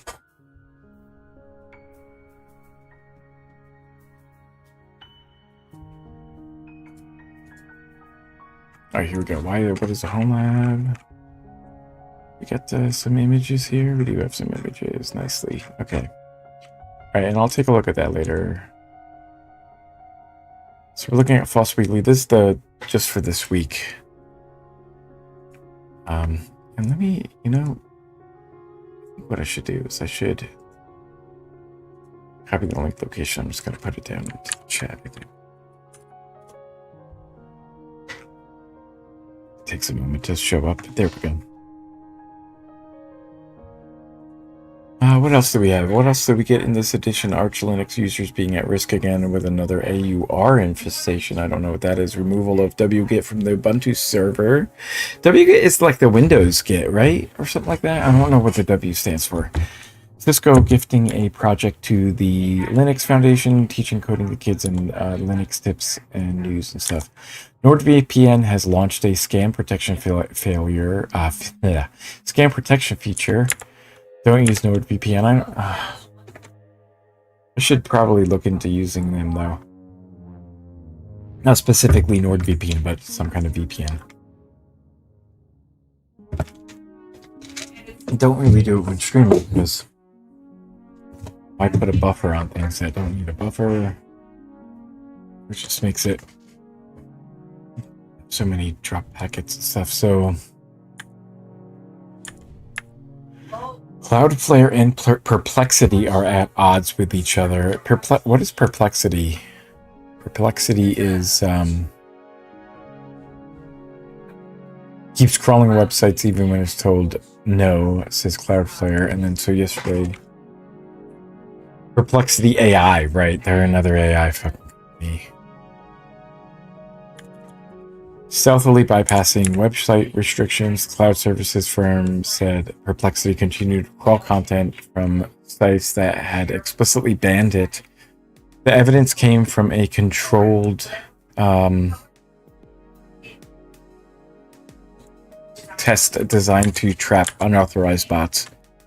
Perplexity had previously been blocked using both robots.txt and files and firewall rules. Despite these clear signals, the AI chatbot still returned content from the restricted websites, and this is not the first time Perplexity has been under scrutiny.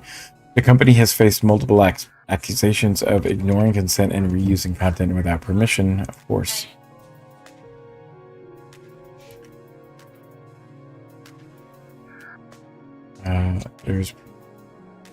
So this is what Perplexity does. They do like summaries and stuff.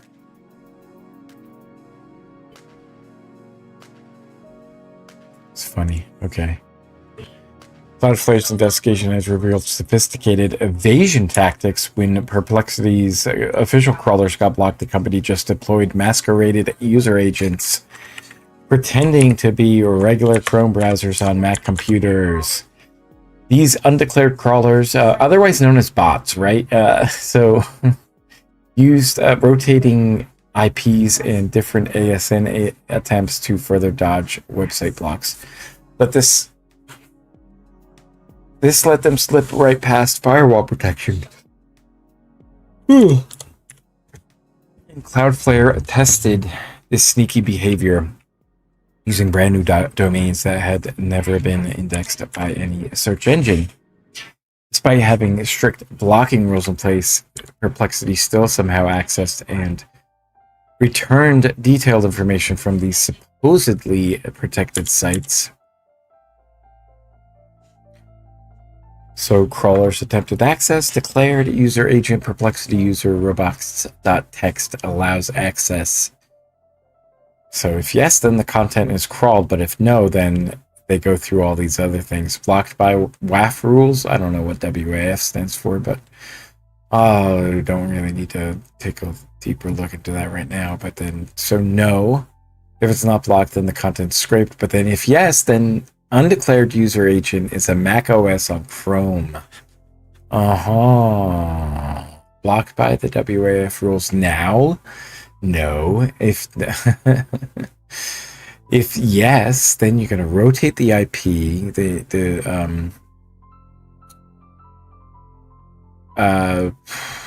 do you call that IP address? The ASN. I don't know what the ASN is supposed to be.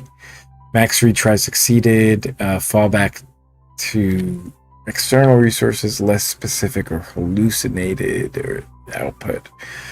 So how often, like how many times did they try again? How many times did that go until the max retries was exceeded?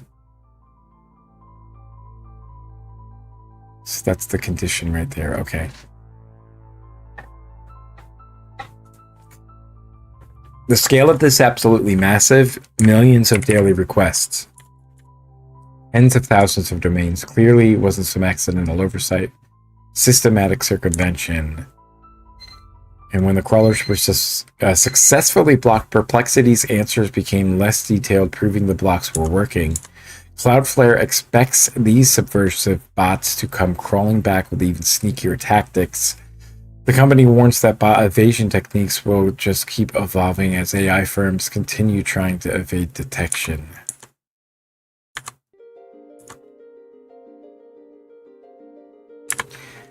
Oh, they fired back by saying they don't crawl the web like traditional bots. Instead, they say their AI only visits websites when users ask specific questions. And the content is used immediately, not stored or used for... Does that make it okay?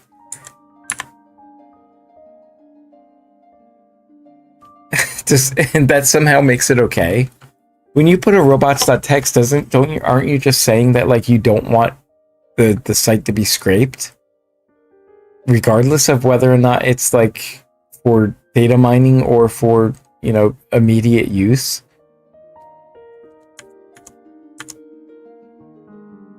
They also claim Cloudflare got it wrong by confusing Perplexity's limited use of a third-party pooled browser base. According to Perplexity, Cloudflare's entire argument was based on bad traffic analysis, misleading diagrams, and a lack of understanding about how modern AI assistants actually work.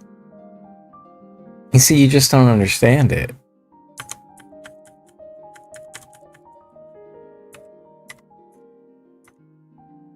You don't understand. They need to make that many requests. They need to make millions of requests. How else are they gonna work? Let's see, popular screenshot tool.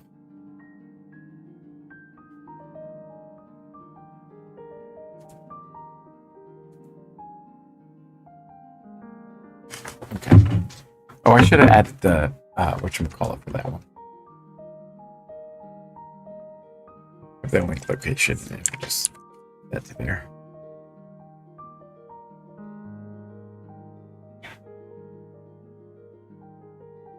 Okay, I'm really going to focus on like things that are relevant to me.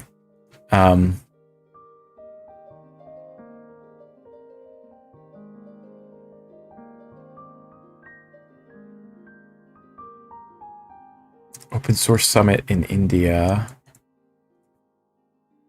Oh, there are a couple other things that just popped into my head about like what's things that I use that I'd like to try to contribute to. I know Nextcloud is one that I would like to look at. There's also LibreOffice, which is like Collabora or Collabora. I don't know how to pronounce it.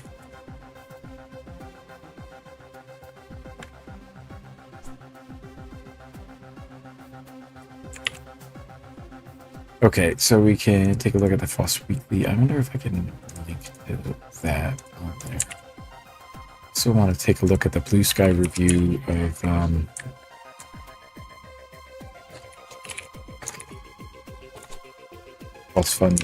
FOSS Funding Friday. Do we have so Icon? Do I still have Icon available?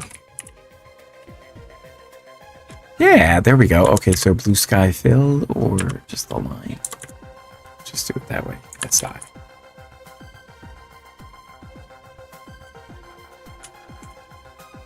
Yeah, that's nice. Okay, so we'll do that as a checklist there. Oops, 4 ways I am encouraging my 4-year-old child to help learn coding and use computer. You're never too old or young. Okay, maybe not.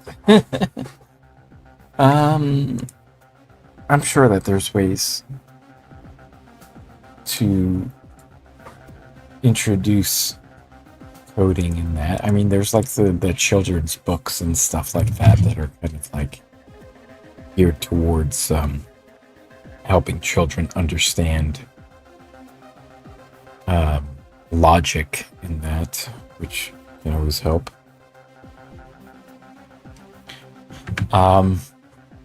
System D. Deemed controversial. New Ubuntu book that aims to cover all the essentials and beyond. Well, that's interesting because I kind of want to understand that. The useful terminal shortcuts. Definitely something to take a look at. Nextcloud Encrypt Pad, then our compare. Okay. Yeah, do want to take a look at that. And maybe I'll take a look at this System D. AI Lab Homeware. So alternative to Amazon Kindle.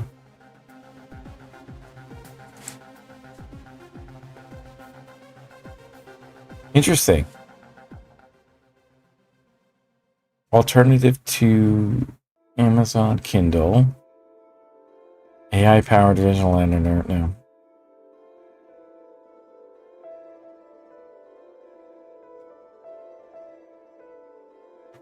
Subscribe to the It's FOSS YouTube channel. I'm going to do that. I'm going to actually take that off screen though so that I can, in case I need to log in with anything.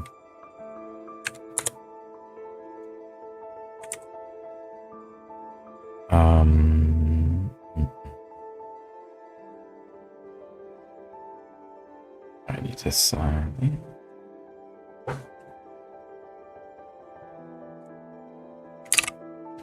Yeah, I do need to log in.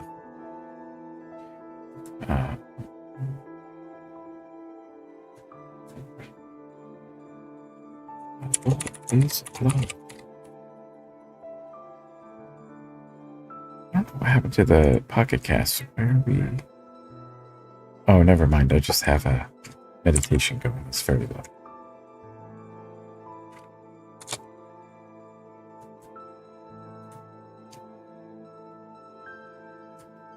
Okay, I got that one. This. Yes, it's me. It's me.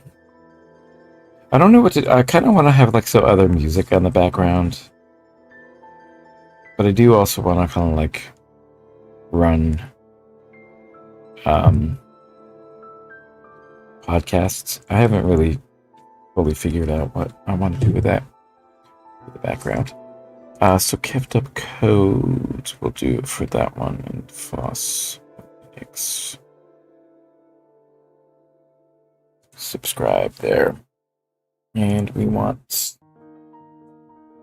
all notifications. Okay, there we go.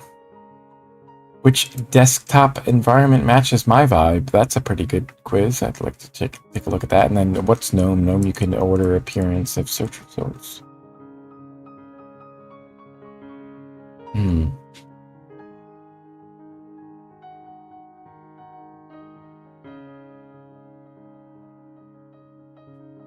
Alright, when there's an update notification, Windows users, Linux users. What is that saying? I'm not sure. The suspense always gets me. Is it like saying that like you're not sure if it's going to be a good thing? I haven't really worked with a Linux distro as my like operating system, and I'm champing at the bit to just ditch Windows, but there's too much work involved right now to do that. I'm hoping, like, I'm already like switching over a lot of stuff to get used to that transition. But that's coming. That's coming. The next computer that I get is going to be a Linux-based system. I'm not using Windows again for anything new. Yeah.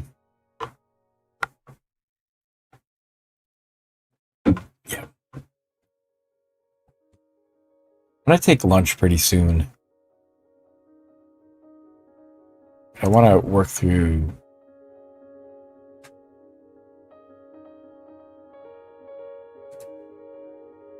Please share with your Linux and then encourage them to subscribe to its FOSS. Okay, so FOSS first. If you notice a wave of spammers on our forum, this is why.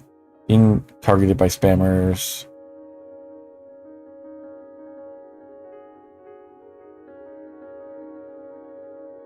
Oh, it is an interesting bit of trivia here. Radio Shack unveiled the TRS-80, one of the first mass market personal computers. With just 4 kilobytes of RAM and cassette storage, it helped launch the home computing revolution alongside the Apple II and the Commodore PET. And that's what it looks like there. Interesting. We had a Commodore 64. It's interesting. Radio Shack was at the forefront of electronics tech. Okay, so that's interesting, and you could save this as. Okay, no, never mind. Okay, so that's that. That's FOSS Weekly. I'm gonna take a look. Actually, you know what? I'm gonna take a look at some of these other ones. These other articles here by Abhishek Prakash. Whether you're new to Ubuntu or been using it for years, the Ultimate Ubuntu Handbook offers a wealth of practical tips. Okay, so there is extensive online documentation for free. It can be overwhelming, right? So you kind of want some to be kind of curated, kind of essentials, right? Ken Van Dien, a Linux veteran of that. So let's take a look at Blue Sky and take a look or not. We can look there. Oh, one other thing I wanted to do. I did want to switch over. Do I have Firefox? I don't. Wait a minute. I want to install Firefox. LibreOffice doesn't, or LibreWolf doesn't allow me to have web apps, right? I can't do PWAs, like installable apps.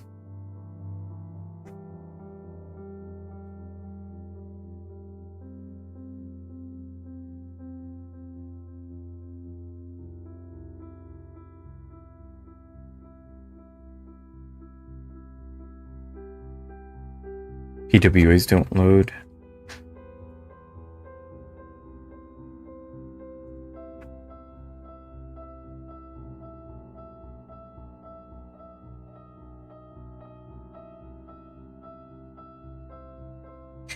I think what we want to do is to look up extensions, manage extensions. That's what I want to look up. Okay, so extensions with Mozilla.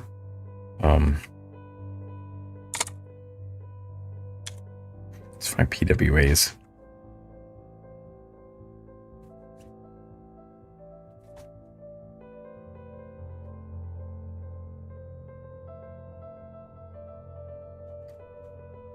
This one has 13,000 users, so let's try that one, I think. Let me bring that up. That one has lot of users. Search most users. That's it. Okay, so that's the one with the most users. That's probably what it is. It's like the scale is so funny. Like Chrome extensions got to have like at least in the 100,000s, right? Like this is 13,000. Let's add this one to there. Continue that. Access your data. Run in private windows. I'm sure it's fine, but I can just add that later. And what I'm going to do, I'm going to take this off screen because there might be something I need to there. So accept.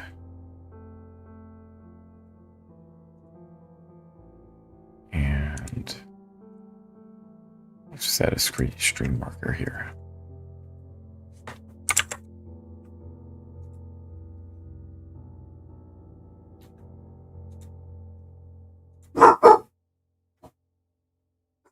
So you need the Visual C++, and then you need PWAs for Firefox, MSI. After the programs are installed, you should be automatically proceeded. Okay, so package manager, interesting. You can install the package or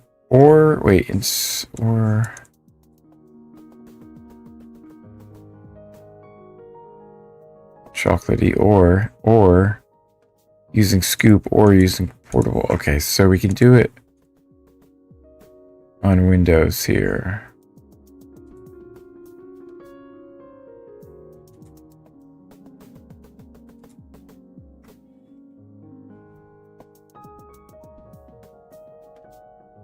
So we need to install some other stuff here in order to make this work here.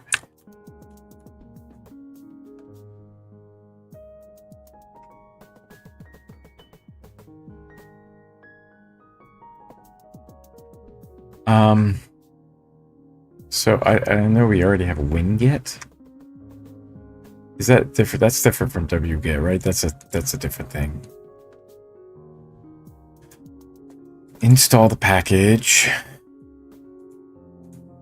using that. So I think that's probably what I want to do. I do have that already installed. So what I want to do is to do. Actually, I think what I can do is to do PowerShell. Actually, let me try this first. I don't know if I do have it installed in Bash.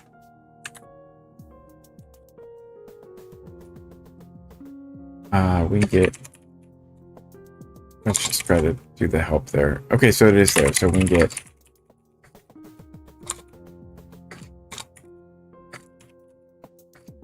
Is this the most recent one?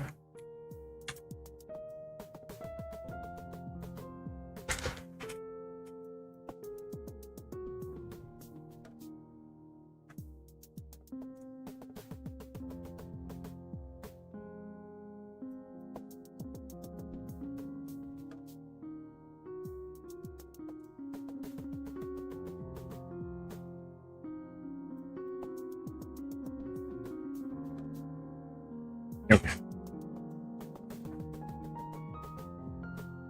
Oh, did it already detect that that's installed? Nice. Okay.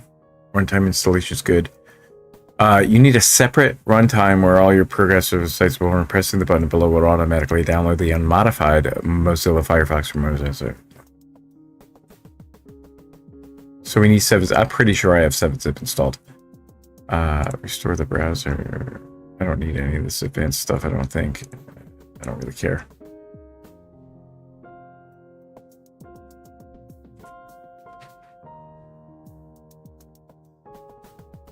Oh. Okay, so we do need that installed? We don't have it installed? Okay.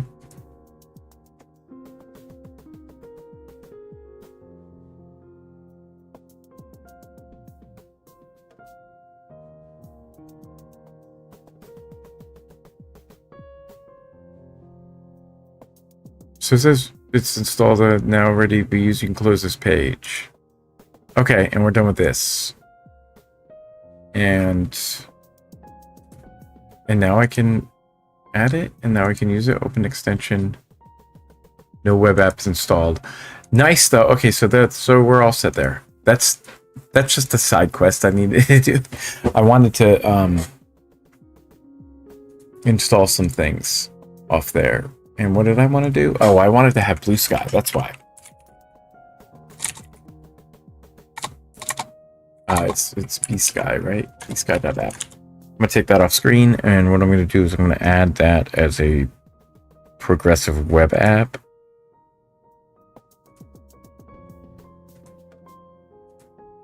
I think I might need to. No.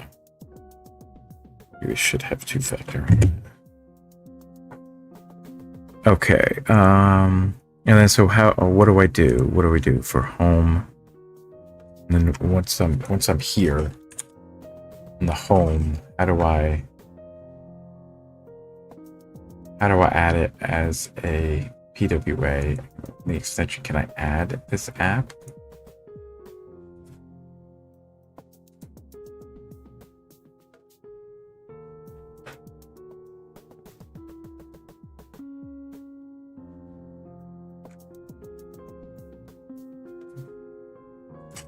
Is there a blue sky?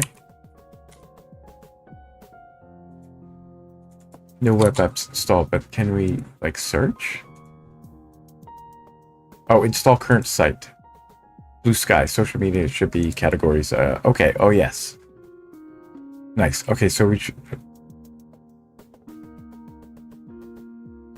Interesting. I don't know where all these other things come from. Casino game, dice game. It's just social. That's one category. Okay, so keywords and then start URL. Profile, create a new profile. Automatically create a new profile. Defaults. And we can install the web app.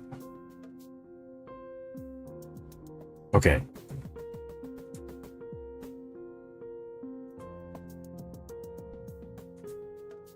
I can launch it as a web app.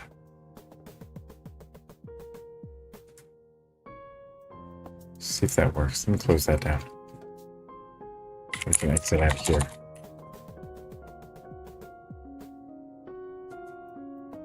We can exit out there. Let's try to see if this does. That's beautiful. That is beautiful. Okay, so I do have the Firefox thing there. I may have to take it off screen for a second just to log in.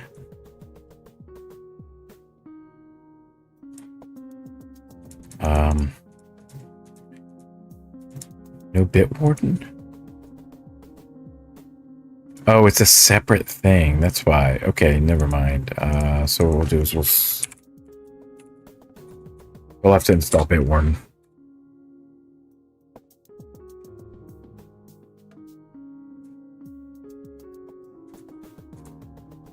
We'll add it to this version of Firefox.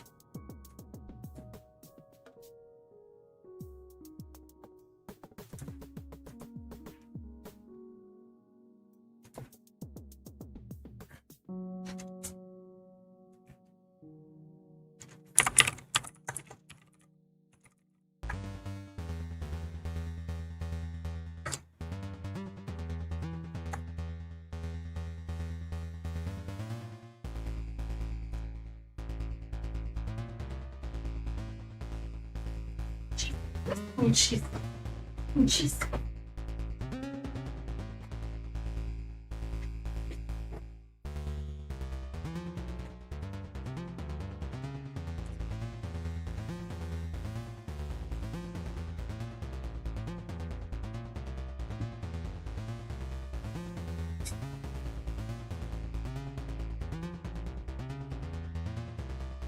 Into the email.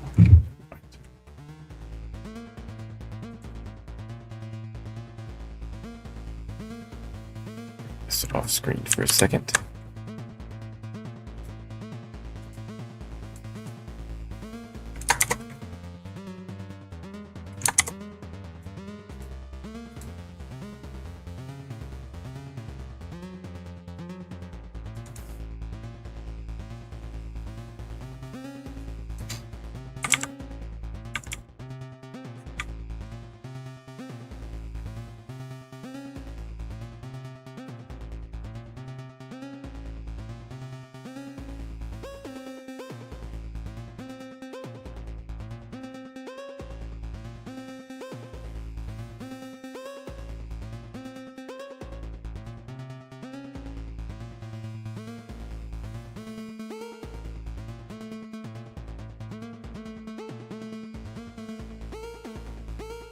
don't know where that went to. Did I just... Oh, shoot. Okay.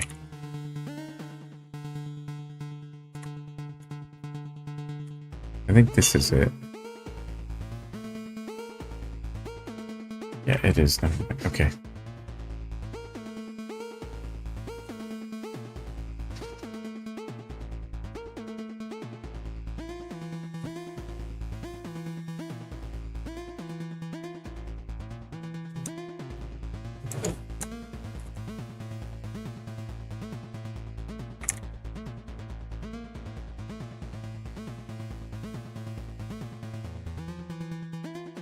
I don't think this is gonna work. Probably a different one.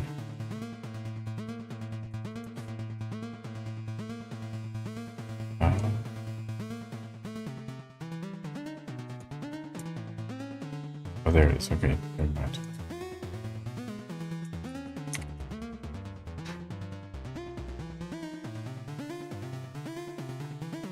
Here we go.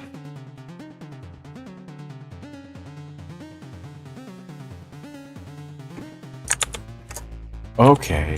Oh. You need to sign in. So.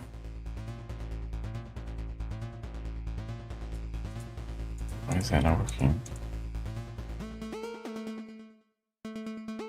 Oh, I have to set up autofill, don't I?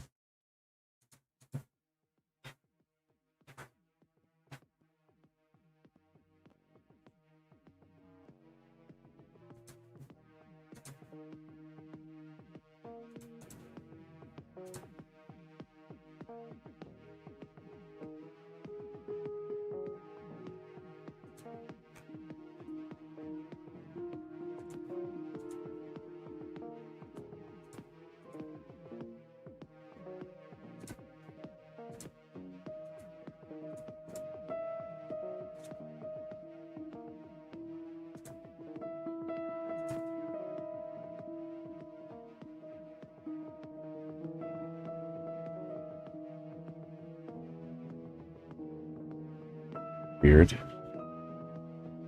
Log back in.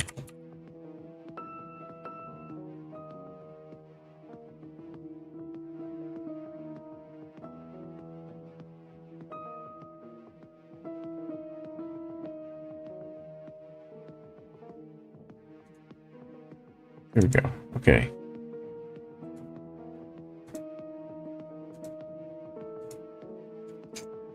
Okay, fine. Good. We got that set up. And FOSS funding Friday is what we'll do. Look at that.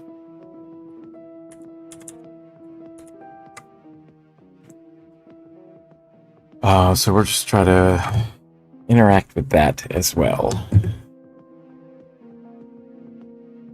Close. Down. And I'm gonna do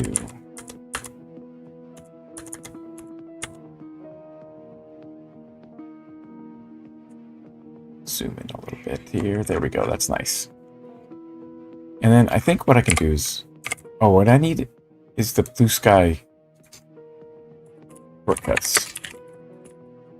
I don't know if there's a Firefox one. Matt Beret, I think that's correct.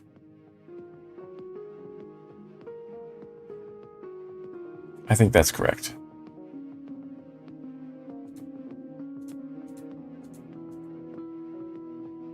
I think that's the one. Okay. So then if I go back, should be able to use this. Okay, we should be still logged in, right? Yeah, FOSS funding Friday. There we go. And then if I do... Yeah, there we go. Okay, and then so does the... No, the search still doesn't work. I think there's a bug there. Somebody should let them know. Could be me. Could it be me? Alright, so don't forget, I don't know what this is for.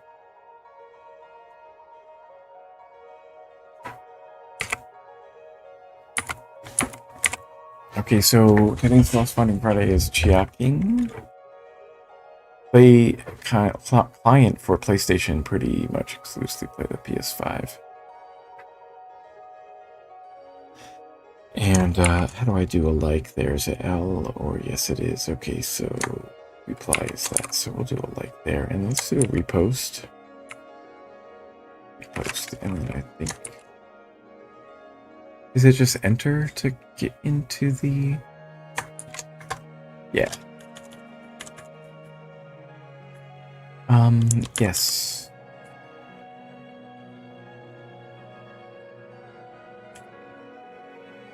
This is 5 months ago.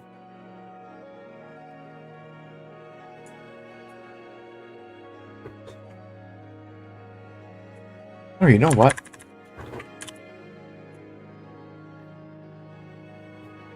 I think it's page 9. Okay, so that was 5 months ago.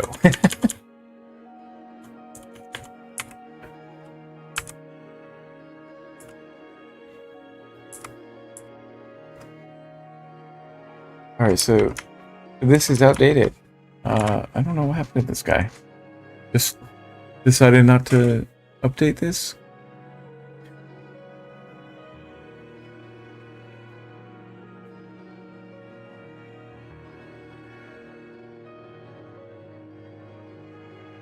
I'm gonna actually share this onto my Blue Sky.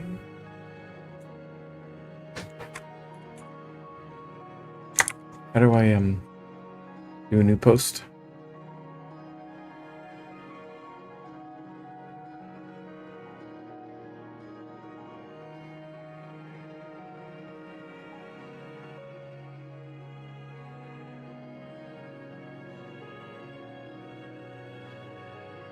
Next pinned feed, Shift C, Shift C.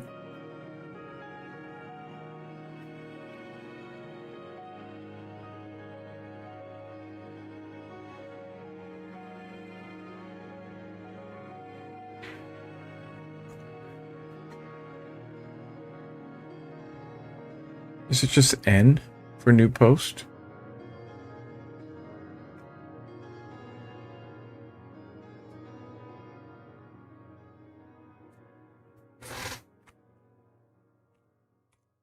Yeah, that's what it is. Okay.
Okay.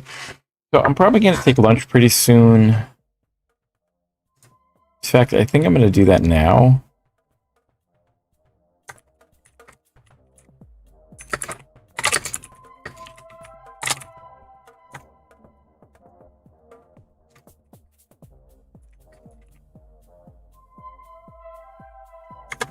I'll be back in an hour. So, yeah.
you.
Alrighty. I'm going to take a few minutes, though, to get settled in here again after lunch. Let me see what we want to do for the next bit here. Alright, so we were reading some of these things. Introduction to Ubuntu. That's...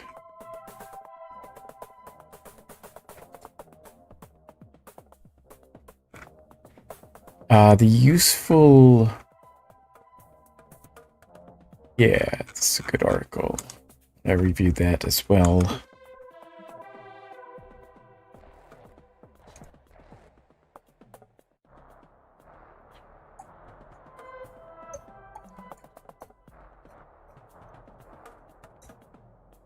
Make sure the microphone's still working good.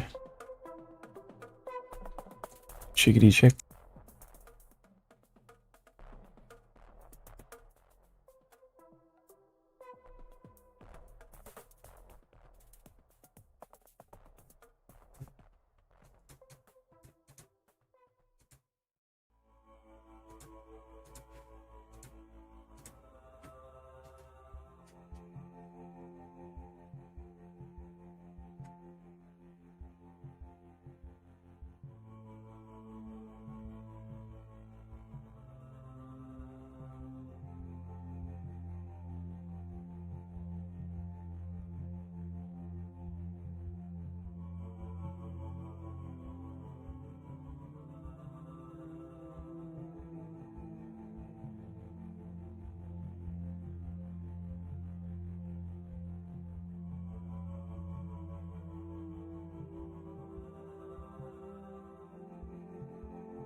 The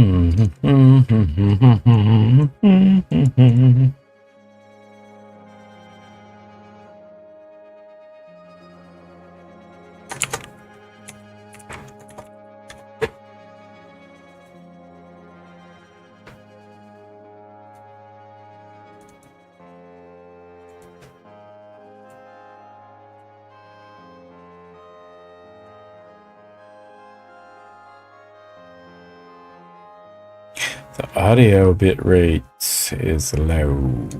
It's because I'm not speaking.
That's weird.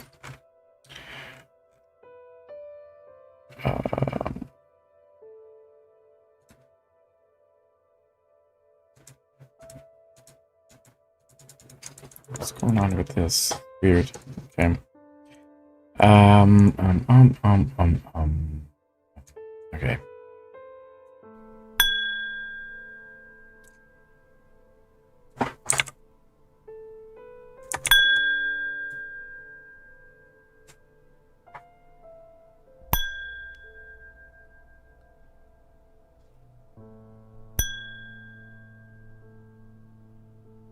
It's weird. Okay, so I'm working on some back-end stuff here.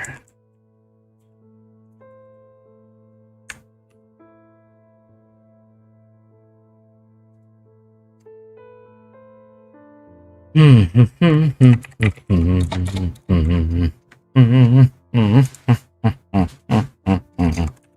what's Audacity? I do have Audacity. I have the Audacity here.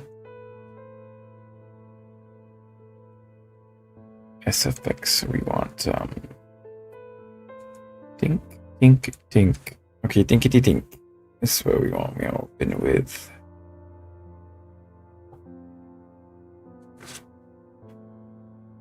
LinkedIn Learning.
Take a look at the oldest one. Let's go to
All right, let me get back with scripts. Let's start the timer there, see if this works here. Alert sound and then break BGM. All right, let me write this down because I think. Wait, let me just take a screenshot. Actually, I know what I can do. That.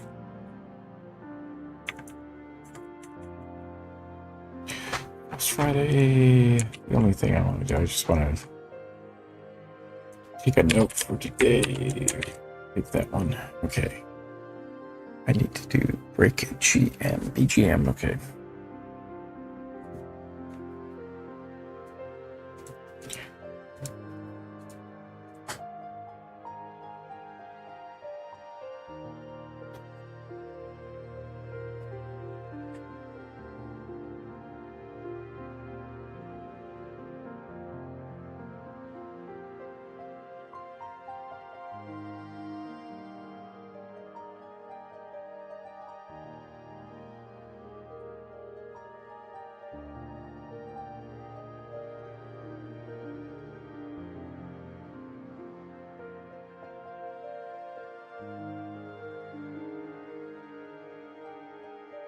Weird. I don't understand why it's locked there.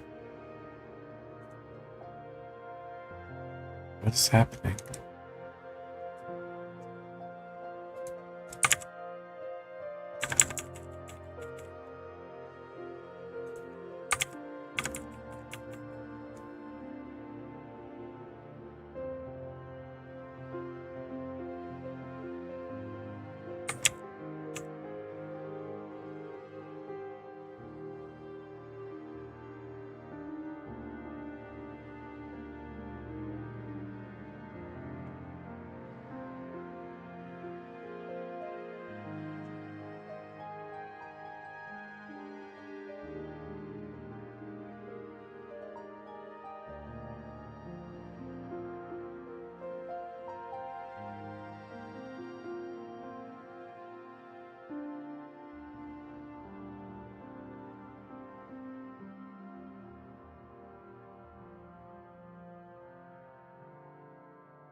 Confused.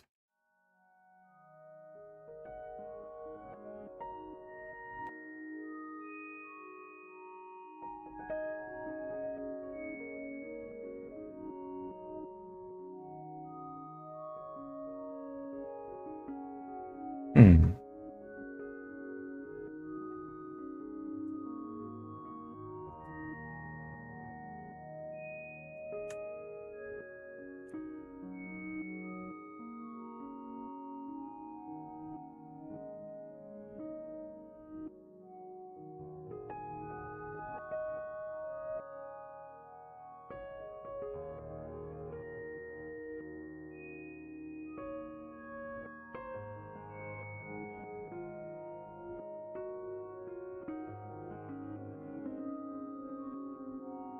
I don't know why Audacity is being a bit of a pain in the butt here. Let me see. I can close it down. Hopefully it's all good. Audacity win.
Well, hopefully this works.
Okay, so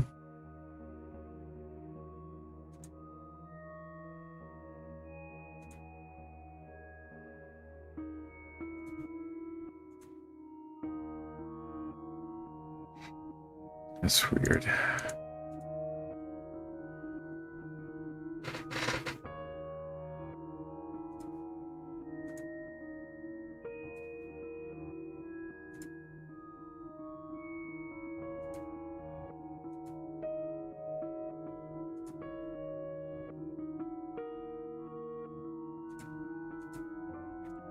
Okay, that should play now. Let's see.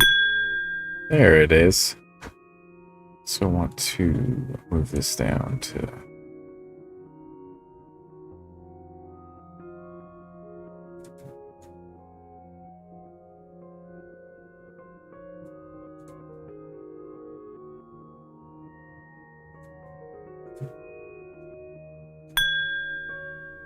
There we go. Copy the Pomodoro sound.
Okay.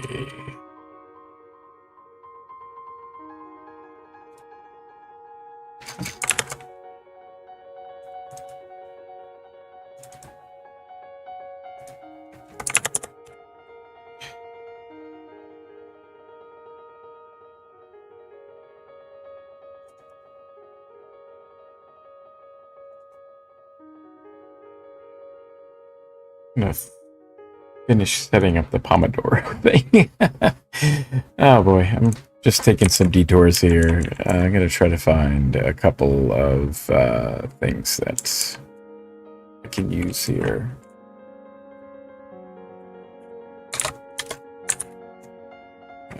Not Pixabay. I want to try Pixel.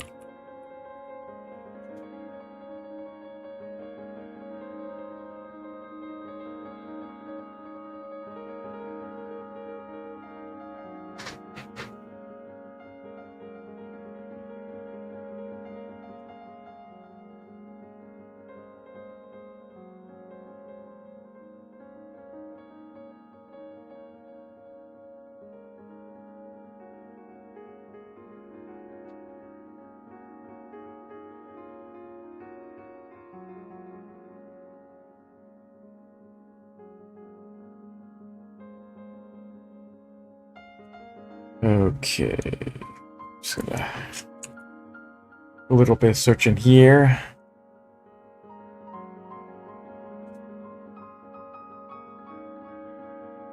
Let's see.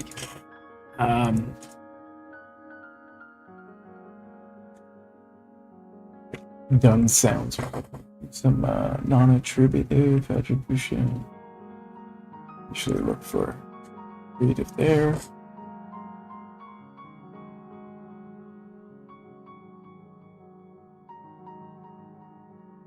Ooh, an analog timer. That's pretty nice. Oh, I like that one. Okay, what about the final chord?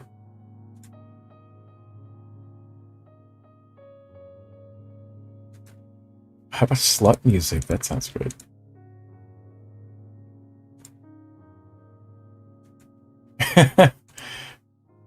Oh, Bedoink, I've like some of their stuff. Soup Wave.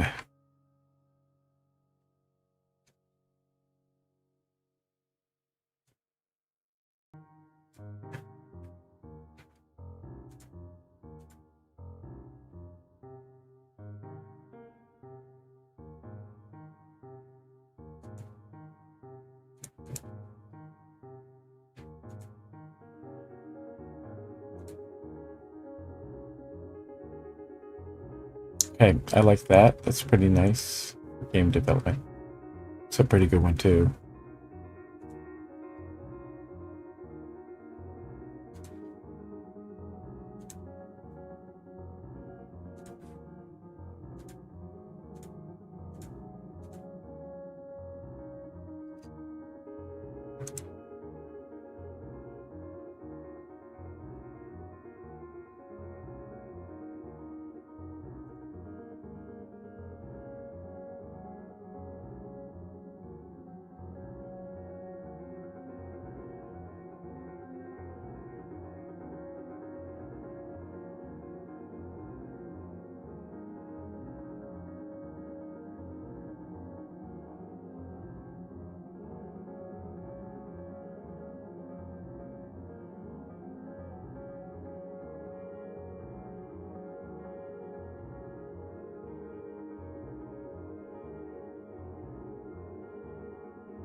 Kind of like that one. That's pretty good.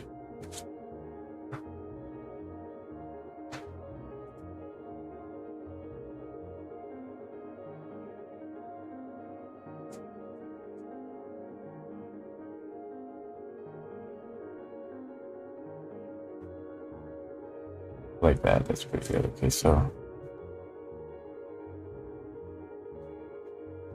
That's a pretty good one. The music wise, it can go to Pixabay as well.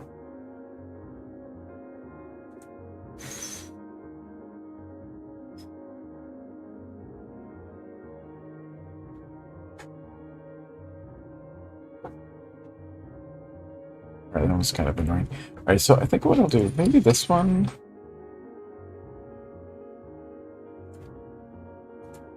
And then. So, yeah, I don't know if I want that alert sound on there.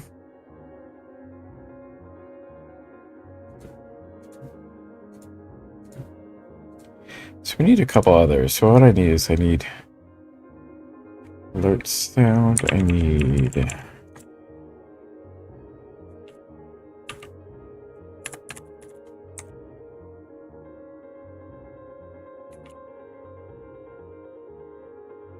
BGM.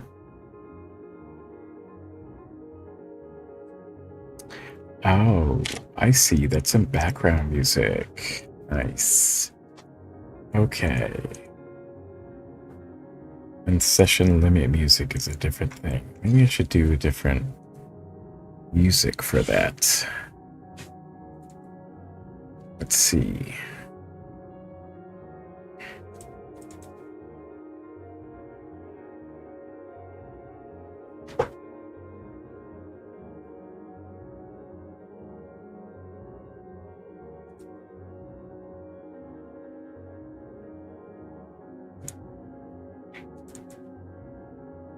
Five-minute long.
Oh, I like that one.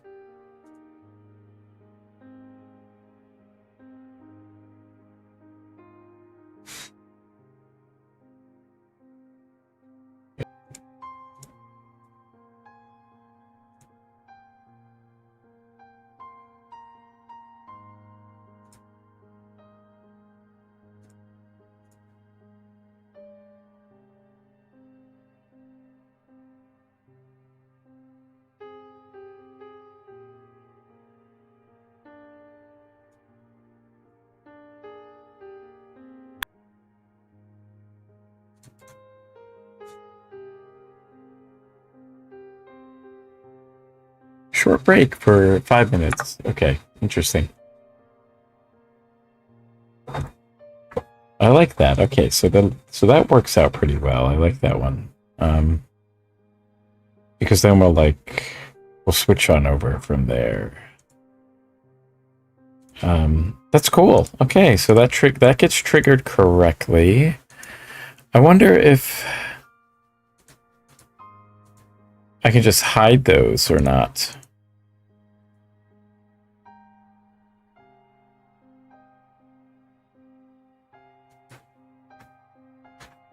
And the other one is the session limit.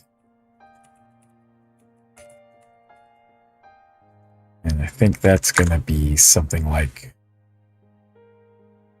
Yeah, how about... success. We want some success music, so I think what I'm gonna do.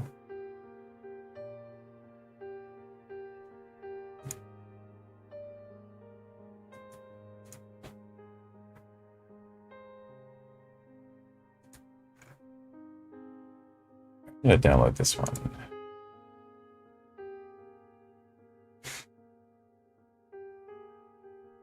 Down this one.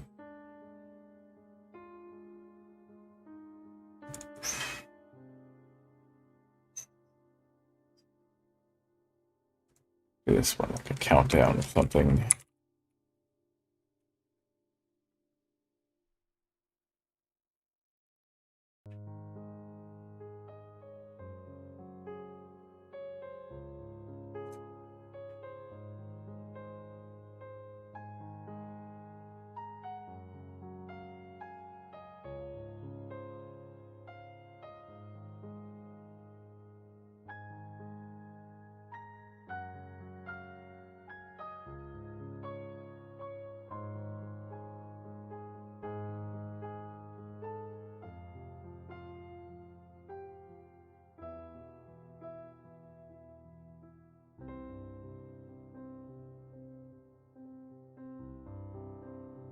Like this one. This one's pretty good too. Download this one. This is gonna be success or something like that. Success music.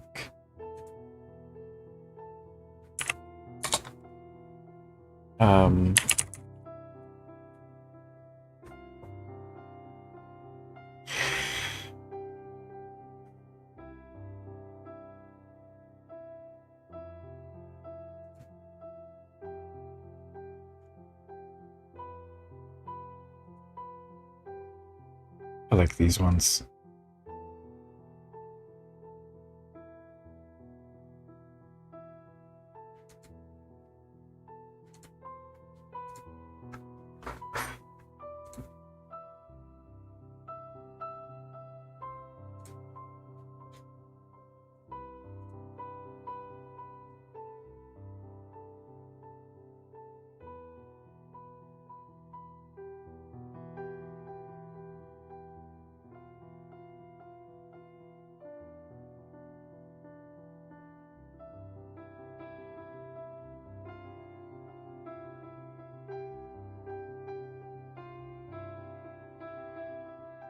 Okay. I think that's what I'm gonna go with. It's one of those.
It's funny. Okay.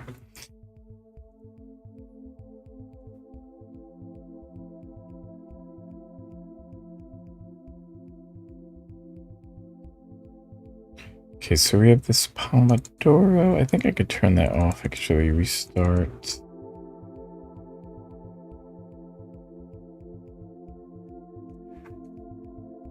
thinking that this might work here. Let me see if we can test it. Testing? Let's test this one. Let's test it. How do we test it?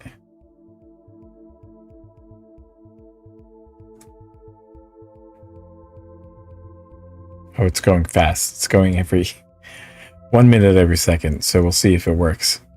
Okay. Here we go.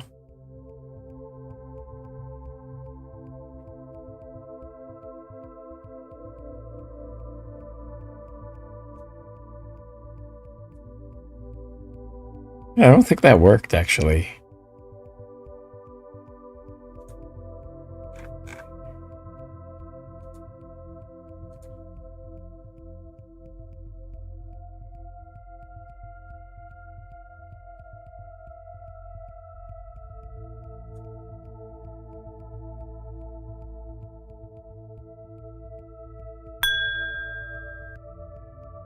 Okay, so then it just needs to be on, then invisible. Okay, so I do want to change that one, actually. I want to open up a different thing.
That's the one I want. Okay.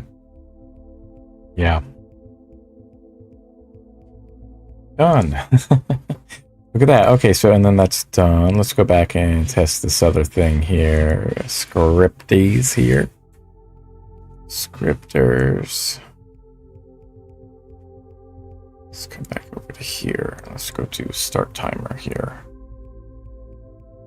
5 of 4. Okay, and then I guess just have to restart it.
I'll have to add hotkeys or something to this to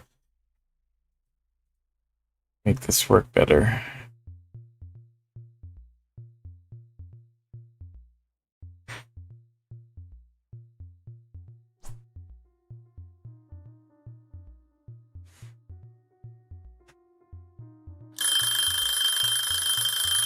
There we go. Okay. But that didn't work for the break though.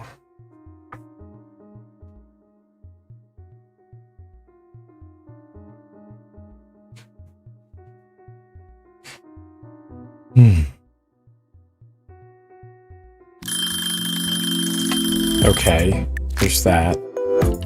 It's the alert sound. Where's it going again? Oh, I see. Okay. So it goes at the start again. Okay. Well, okay.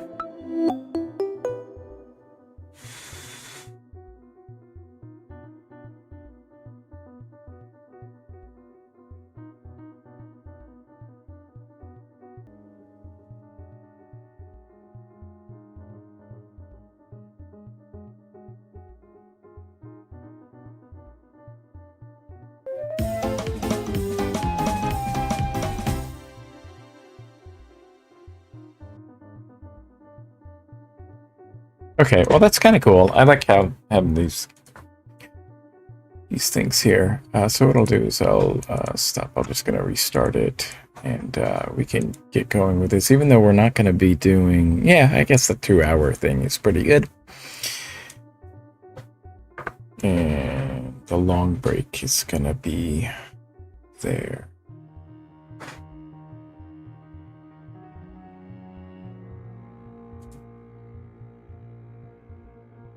Why does, like, when does the long break come in? I don't even know.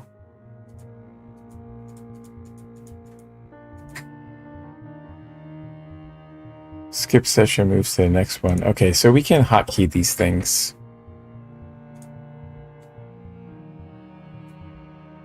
Right, whatever.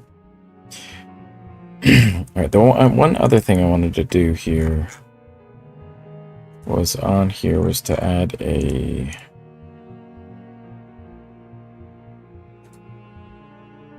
color source here for this.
Okay, so what I want to do with this then is to move this into here. I think what I want to do is to add a little border to this. So it's a little bit cleaner here. I don't know. Border shouldn't be too bad because it's just a shader. The glow was the biggest pain in the butt.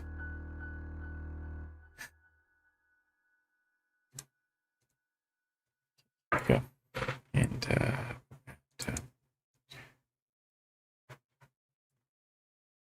corner radius like 25 maybe. How about 30? 30 looks pretty good, and we'll do a little bit of a border there.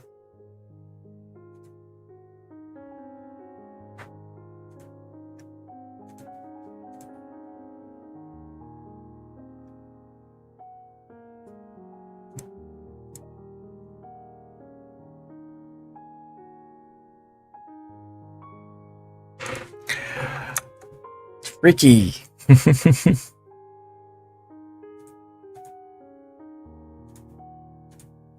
Okay, so that looks pretty good, I think. I'm just going to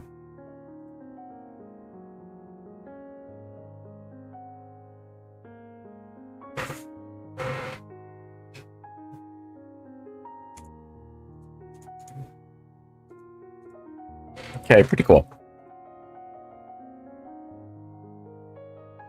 And then I can get rid of this get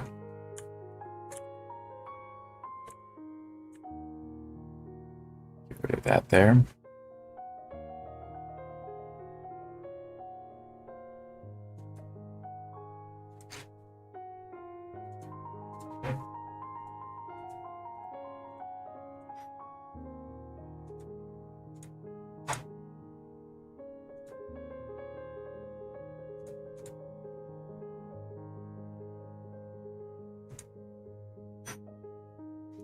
Okay, and so what I want to do is to bring up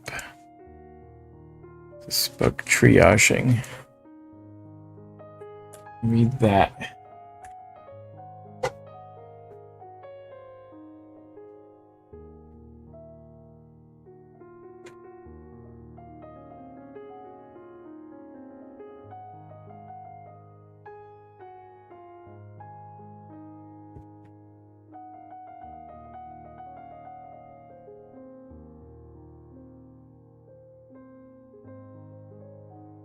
Okay, so there are lots of shortcuts here. Move to the start of the line, move to the end of the line. Delete the cursor from the start of the line. We want to add this to our as well.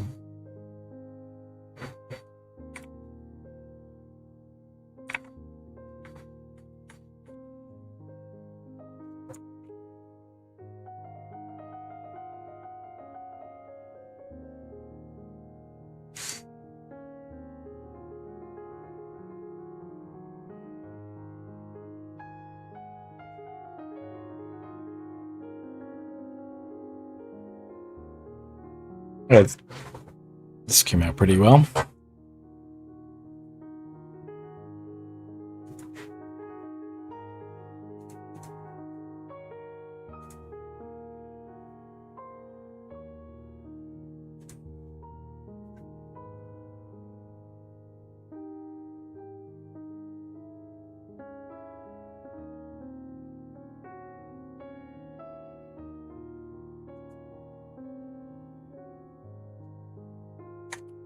I'm gonna do a test here.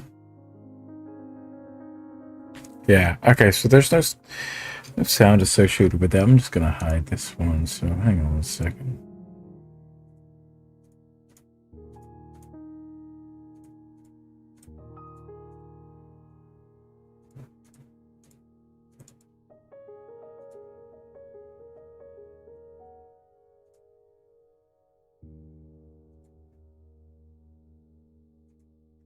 Okay.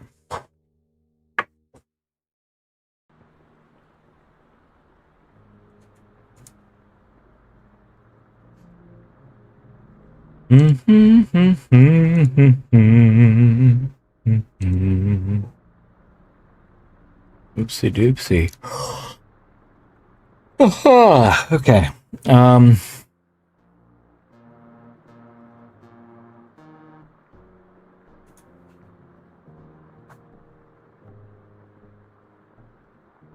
Where's this media source anyway? I gotta track down a source that's just kind of floating around here. Currently playing. That's not it. No.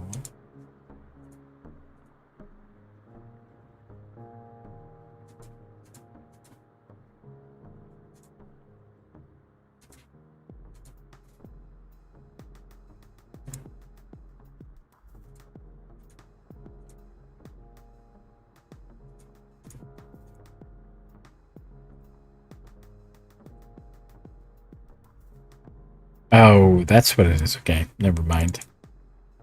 Gotta...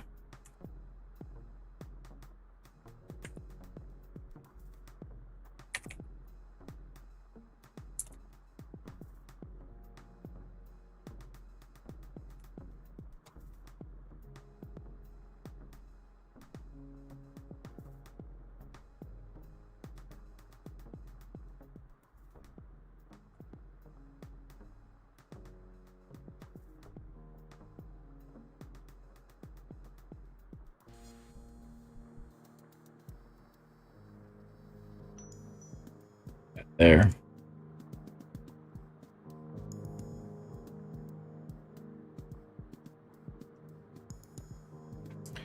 I wonder if it would work for the image, for a WebM image. Does that work? WebP works, but not WebM. Let's see if that actually does work, though. Let's try it.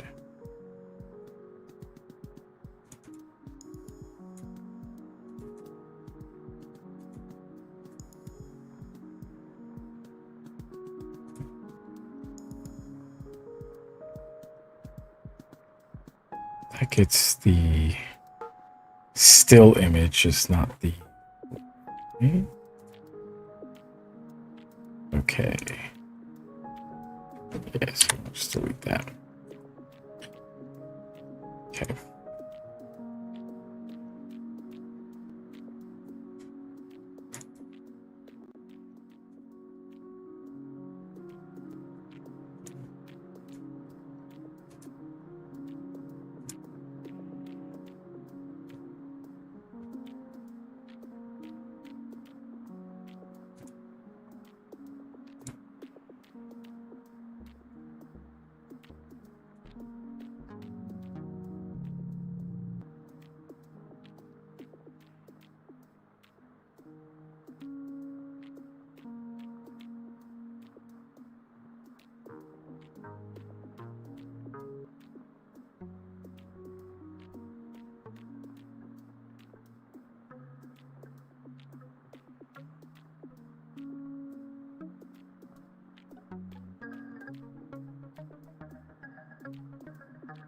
Okay.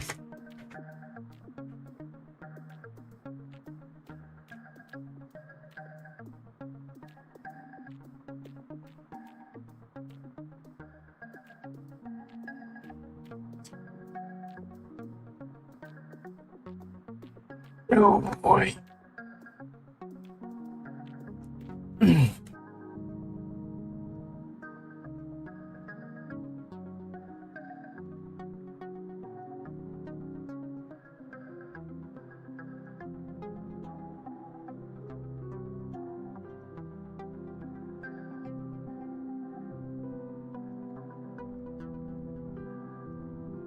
Look at these. I'll take a look at these articles later.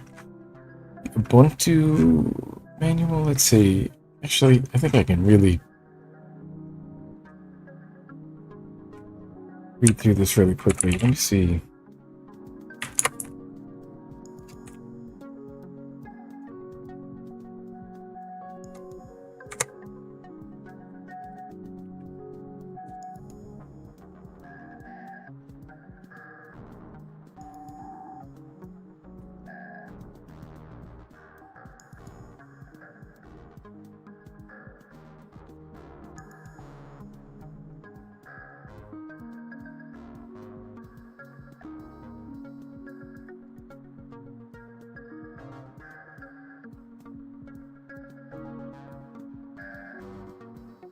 Install some things here.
I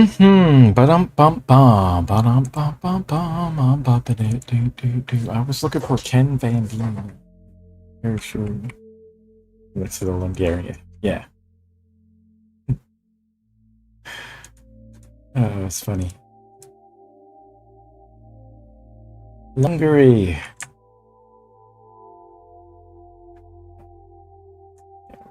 Other.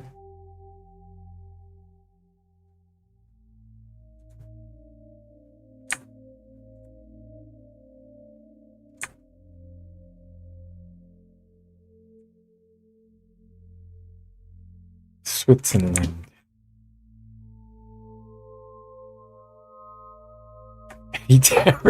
The Mediterranean Sea.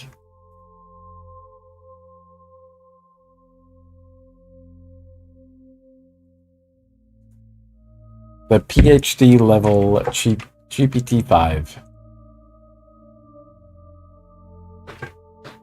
Land.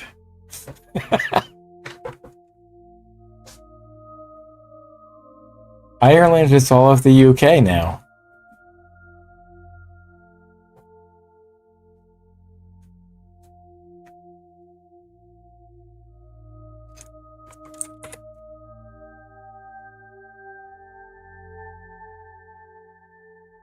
What are you looking at?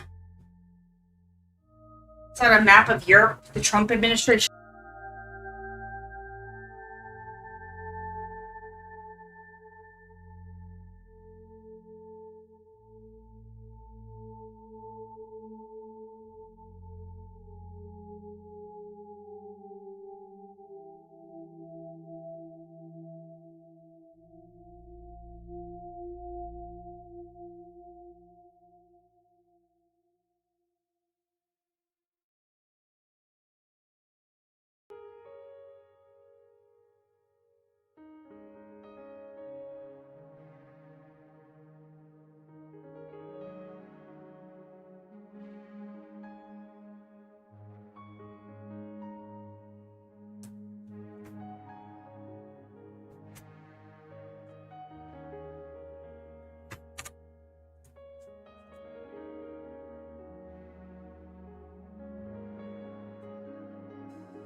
Oh, I wanted to... Oh, that's weird. How come that didn't delete?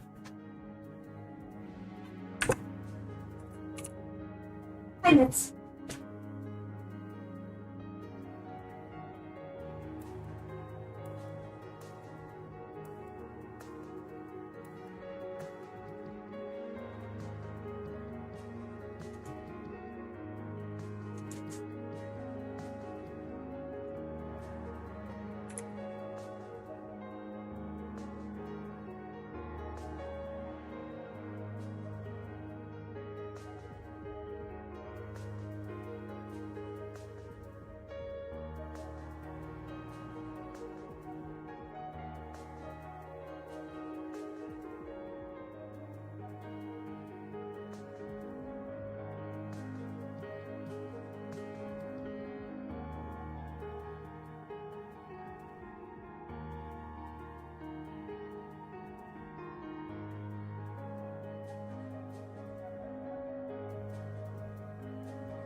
Ba-ba-de-bum.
LTS, I forget what LTS stands for.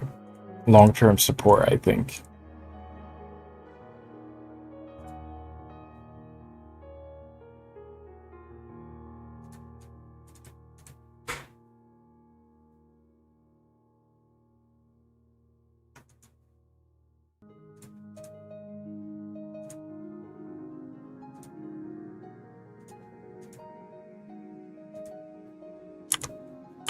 Pause or stop automatic development. I think I have Snapd on my other machine.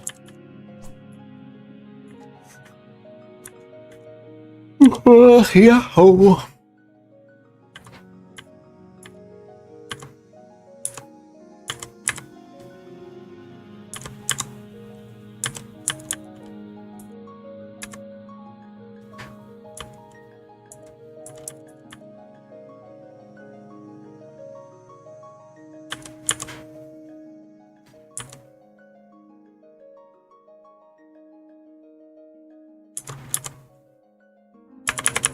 This is crazy to me.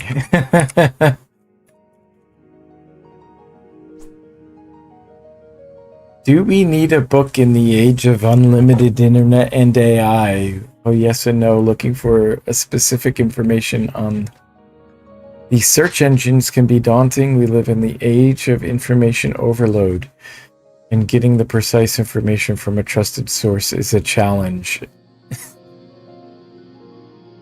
Remember Stack Overflow? Remember we had like trusted sources? And he says a book solves this problem. We've come full circle. We've come full circle.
Gosh, can you imagine making your own notes like documentation?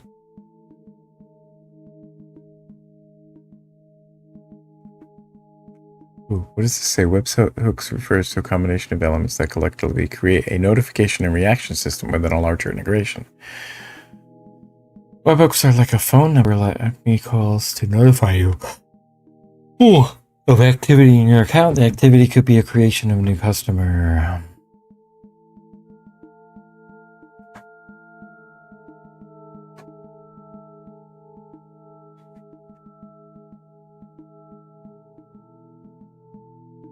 They didn't say Obsidian in here.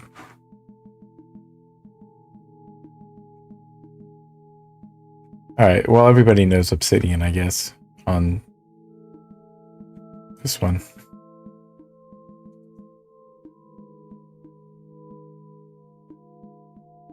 Oh, that's right, because, yeah, Obsidian isn't really open source. The, whatchamacallits are open source.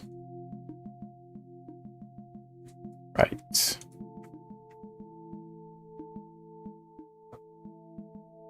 Nextcloud versus CryptPad.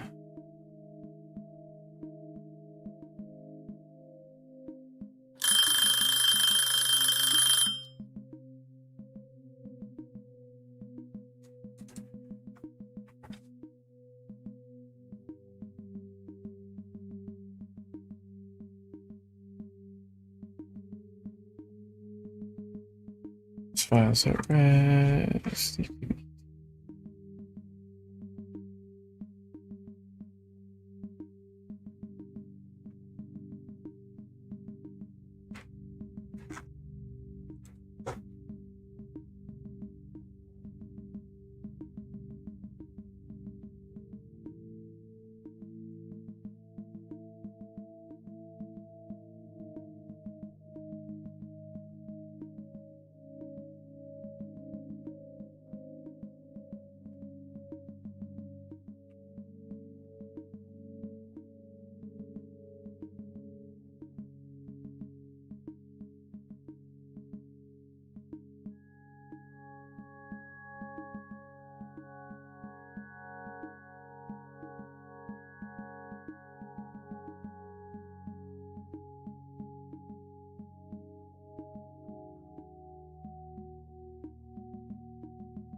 This is cool. I like this.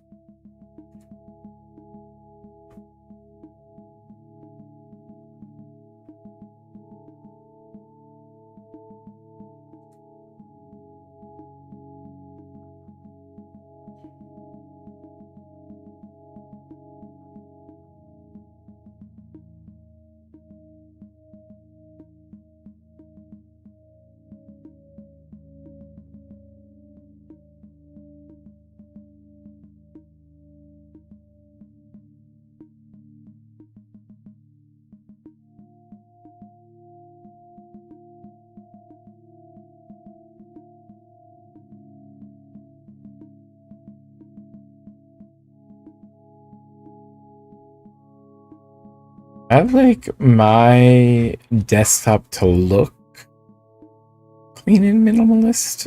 Not entirely. Lightweight and fast, simple and traditional.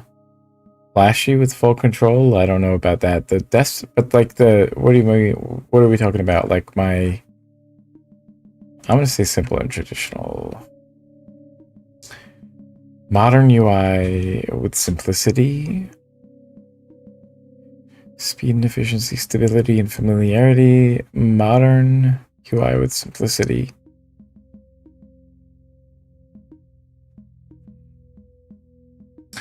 I'm somewhere between. I kind of like customization.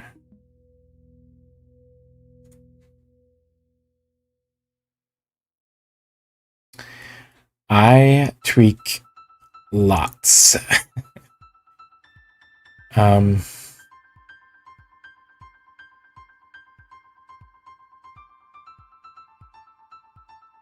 Visual, productive, and efficient?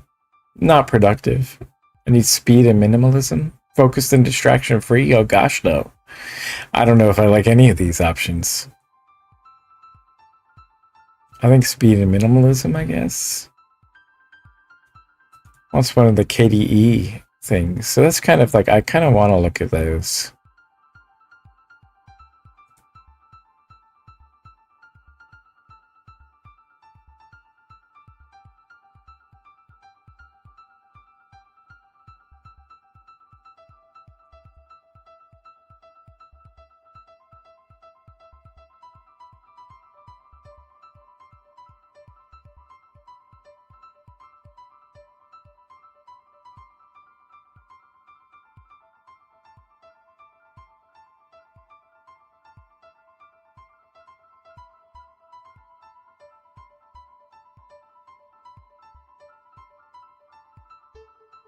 Interesting. KDE has managed to beat XFCE as one of the lightest desktop environments, and that is, I think, what I'm using on my other machine.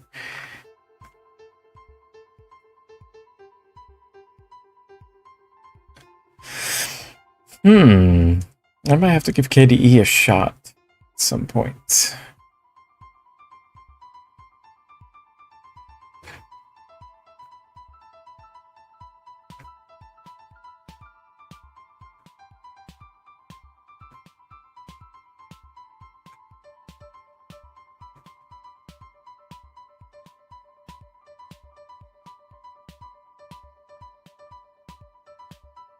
And you can connect your phone using KDE Connect. That is fat. Okay. Wow. Okay.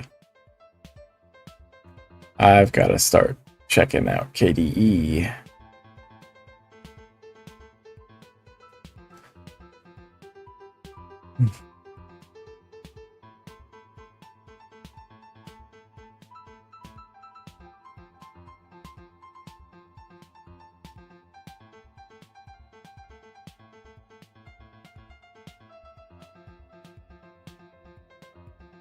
Okay. Let's see. We are on session 2. I didn't hear a ring for the last one. Did I miss that? Maybe I missed it.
Okay.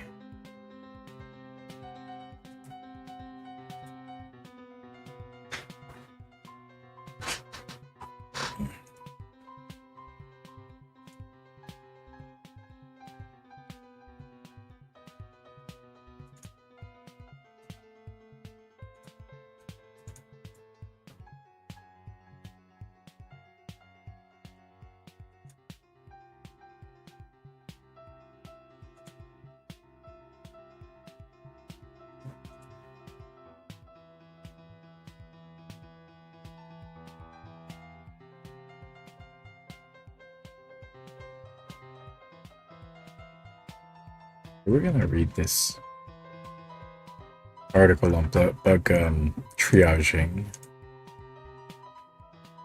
We get a ton of bug reports. Okay.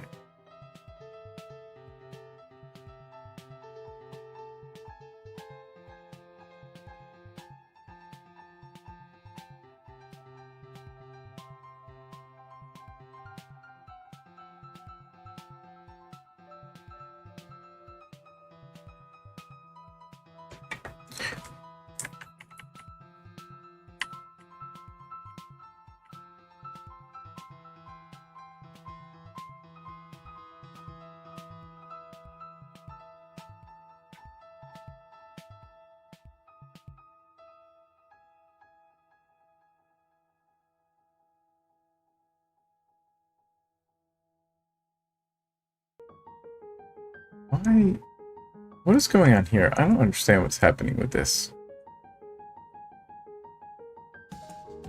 Oh, I see. Okay, never mind. So I open this up in here. I actually want to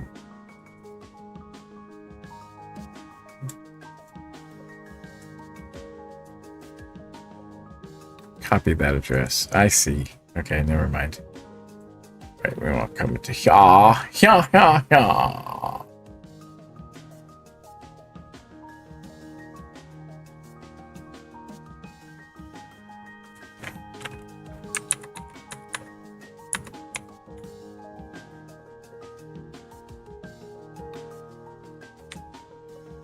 There we go. That's what I want to do. Bug triaging. I thought we had a dark mode.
Okay, okay.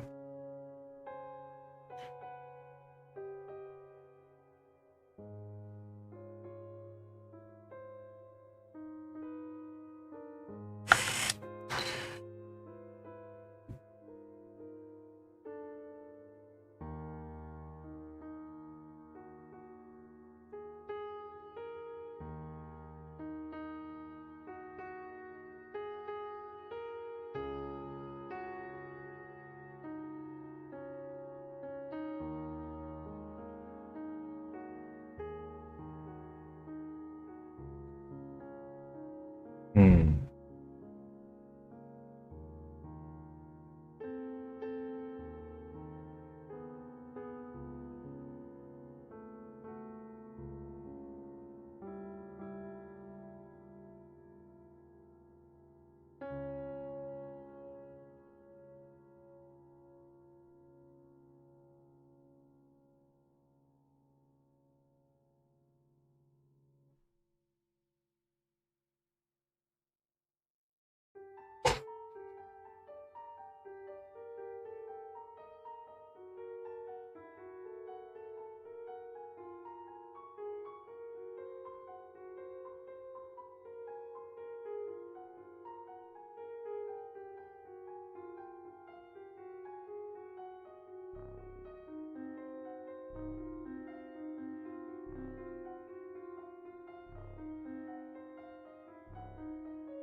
Hmm.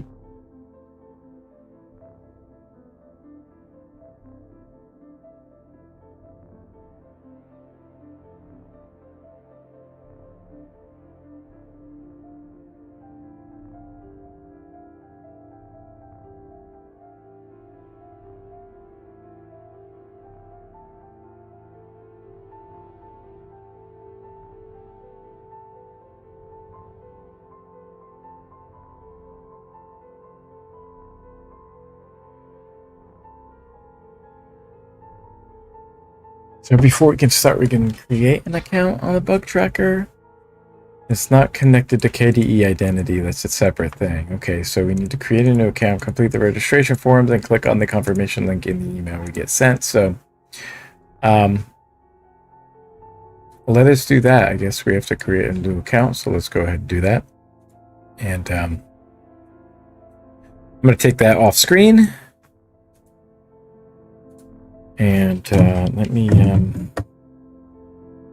set myself a screen marker here so I remember that we're at this location here. So give me a second.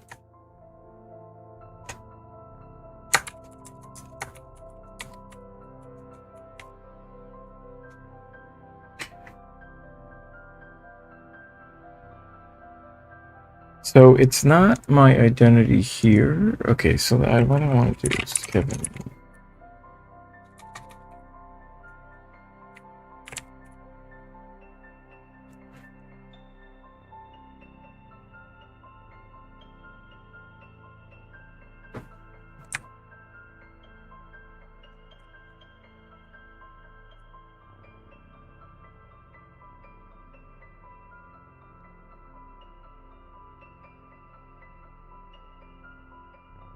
Yeah, that's fine. Confirmation email gets sent. I will confirm that. Okay.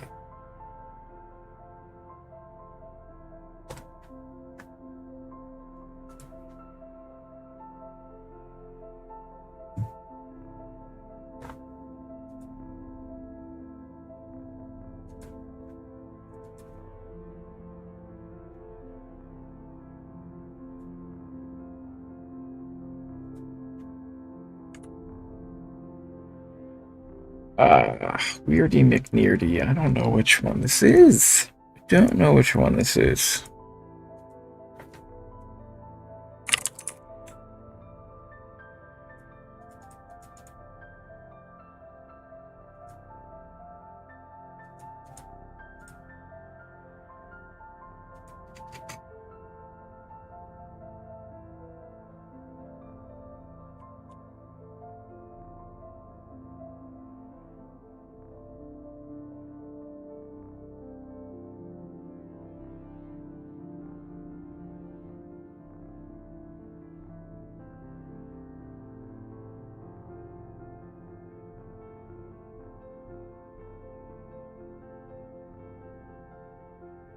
Newty McNewty Fruity.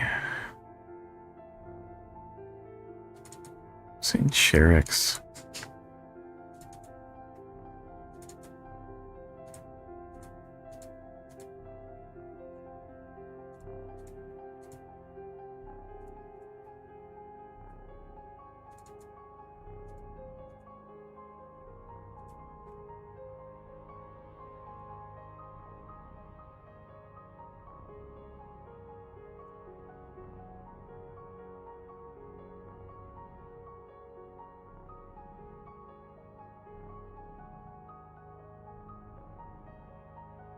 So I don't think it's on there. It's on here.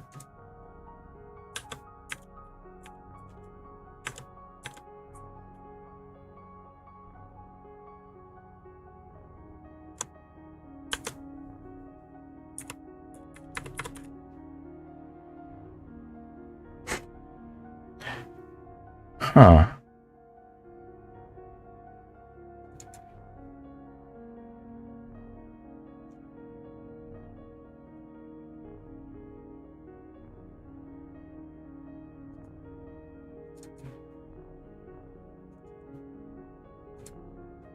Where are the pictures saved here?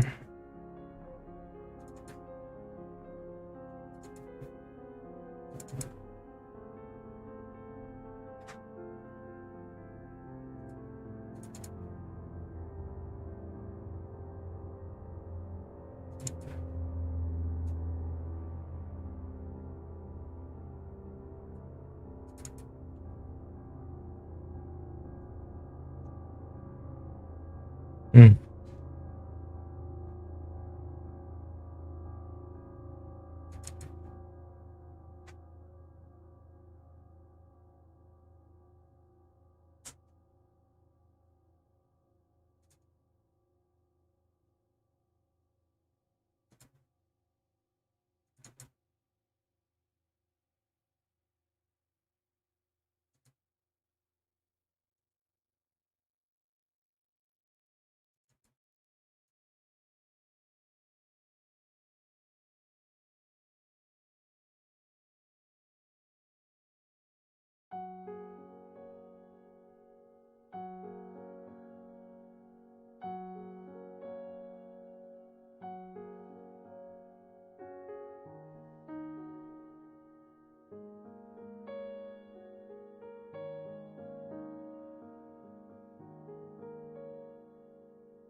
Hmm.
All right.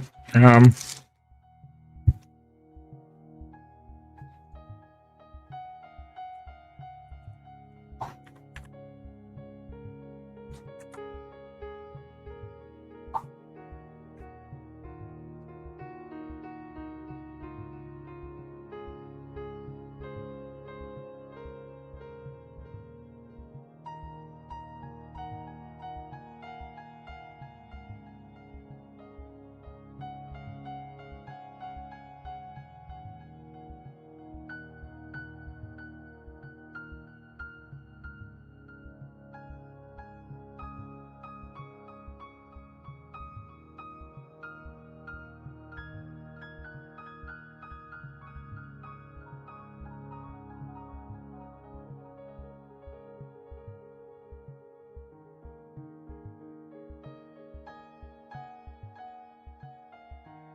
This is weird. This is not what I wanted.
Odd.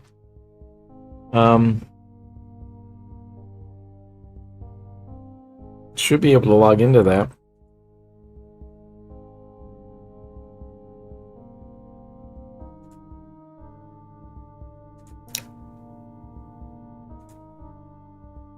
Oh wait, did they ask for... No, they asked for username. I guess we'll just do it as that.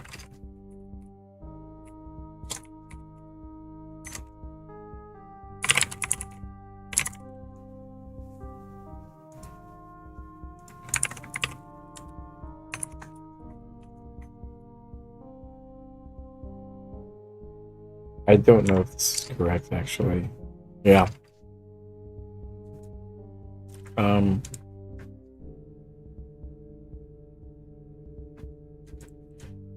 KDE.org.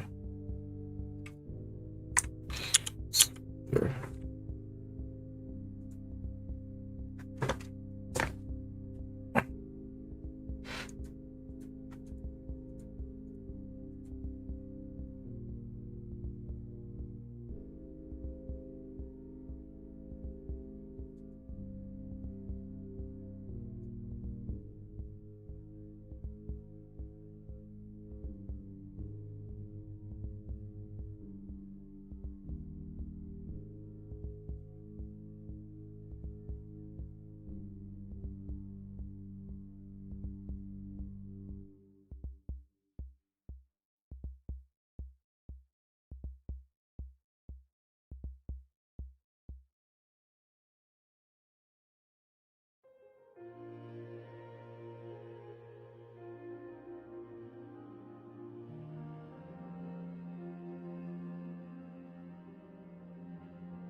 Weird. So weird. Okay, so I don't understand why it's not working.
Hmm.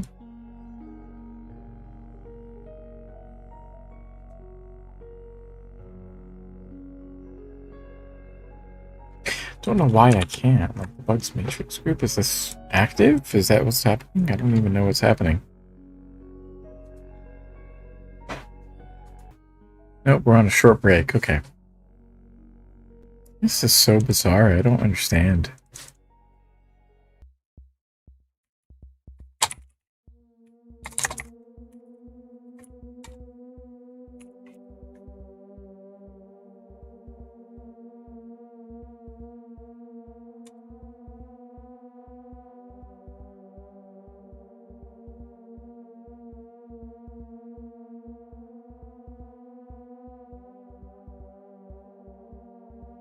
Hmm.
The identity should work, right? It does work. I don't understand.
Oh, maybe it hasn't been added yet. Maybe that's just what happened.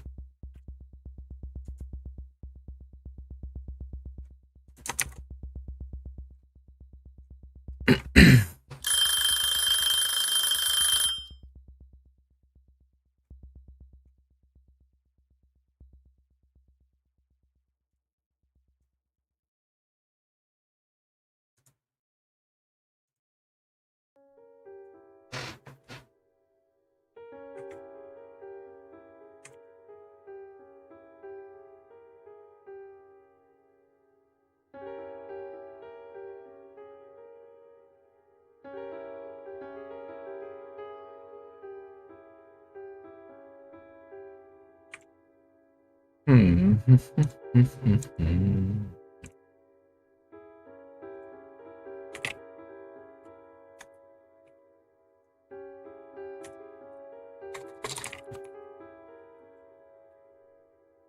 I don't know if I copied it correctly.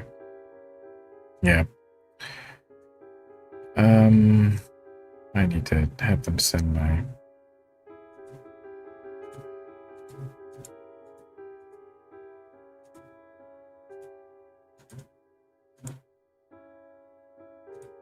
Oh, what is this saying? You submitted changes to the create with an invalid token.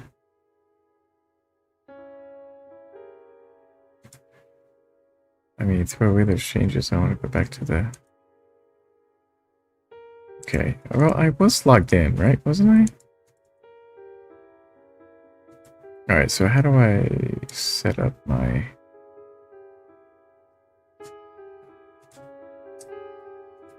Right, I was here. This is where I was. We did log in. Okay.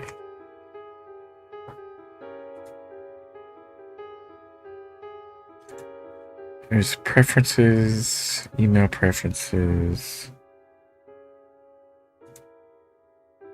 saved searches.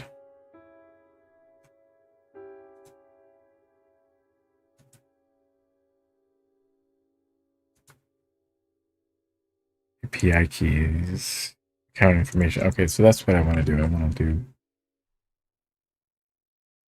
Oh, well, that's the thing. I don't have my existing...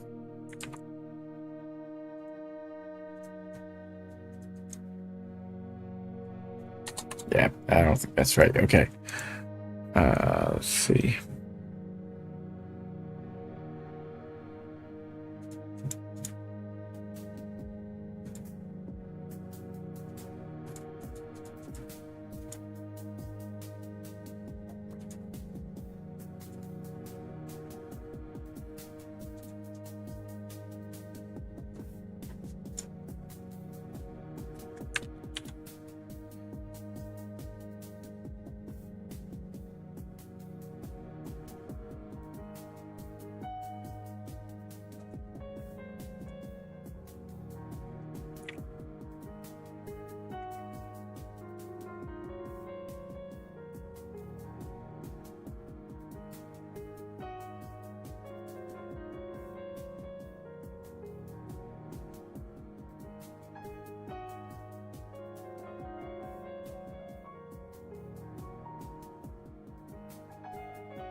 second, and then I'm gonna do is to do this forgot password thing. That's what I'll do.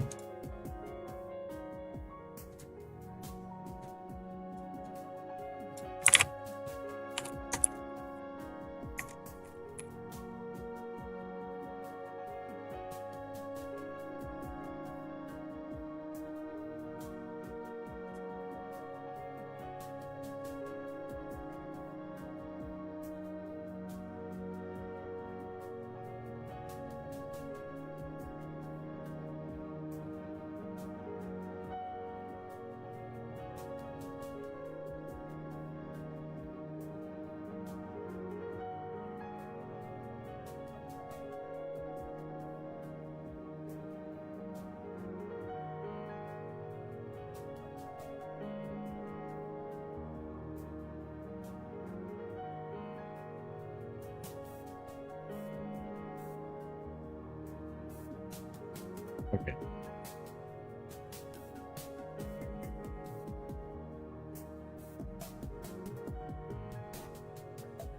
Very nice. Yay!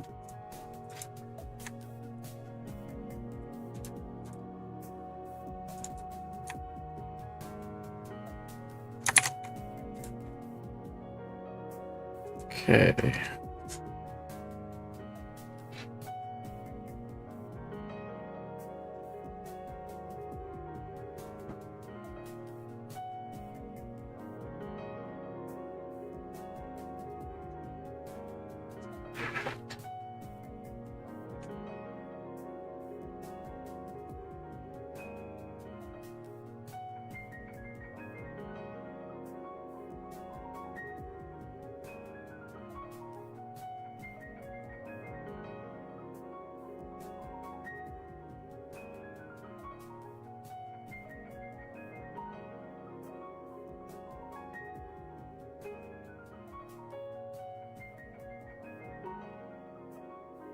So I have the KDE thing set up, so that's probably what it's talking about, is this one. All right.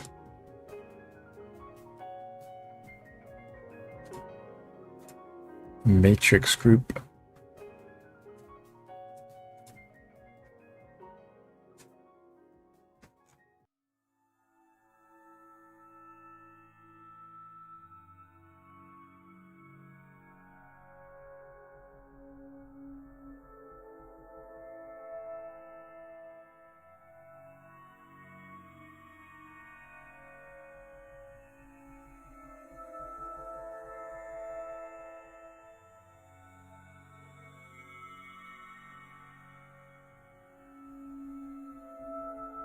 Okay, so I think what we do is we sign in using our email address. I don't even know if that's correct. Are we using the identity or are we using our bugs tracking? It feels like that's a different thing.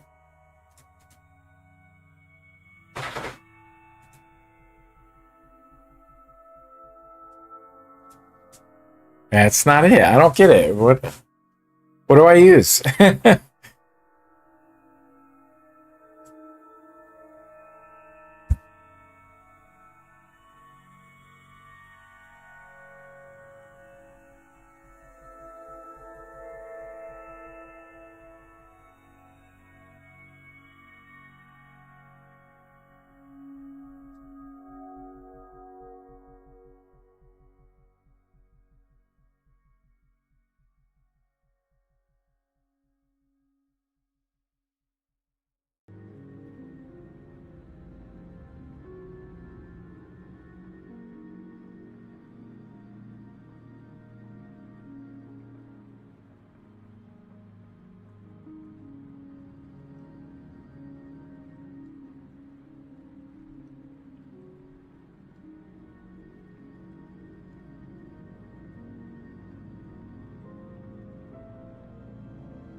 Okay, so I guess this week I'm just going to try to set up.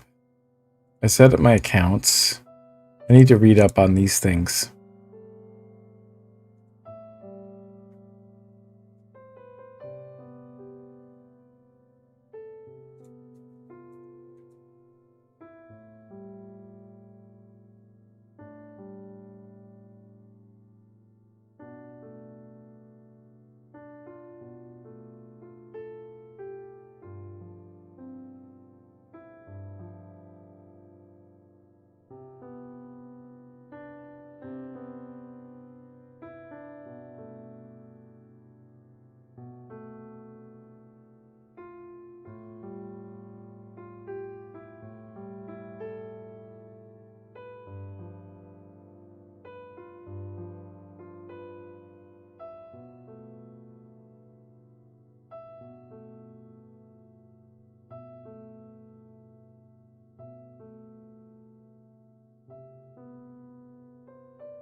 Hmm.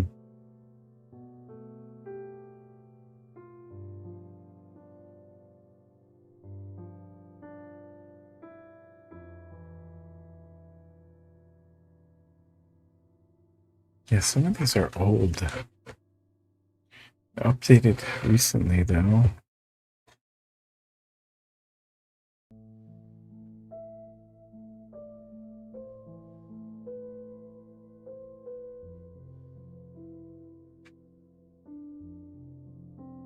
So let's take a look at ones that haven't been updated in a long time, right? That's...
Use create a new...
That's a funny one.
That's it. That's it. We're done. Done for today, I guess. I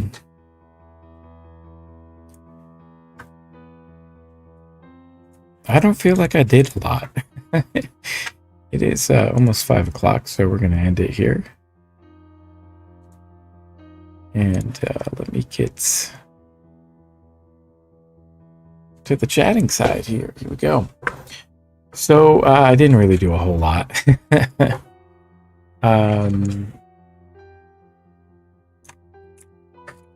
What did I do? Question mark. Let's see. We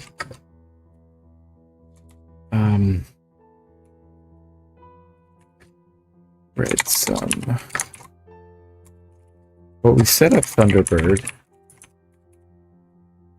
for RSS feeds.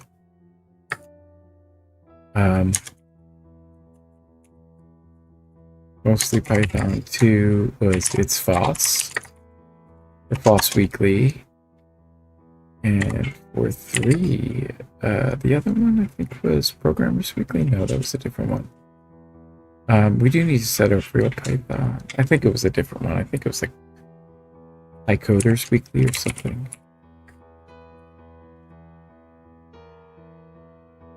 Yeah. And then from there, what else did we do?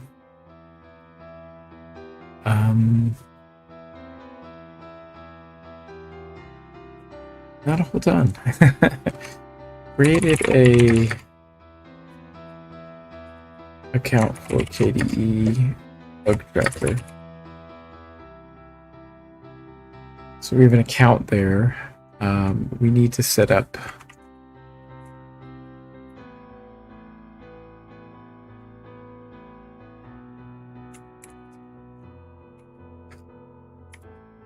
to find a mentor. We need to find a mentor and find somebody to chat with. Yeah, so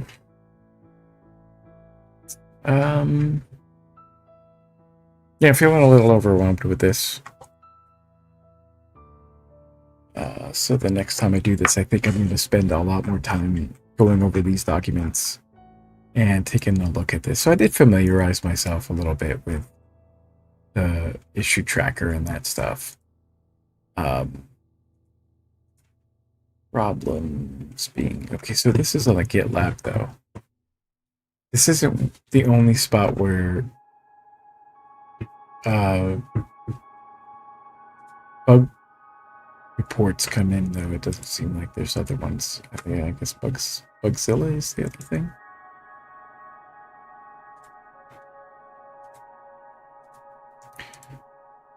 Yeah.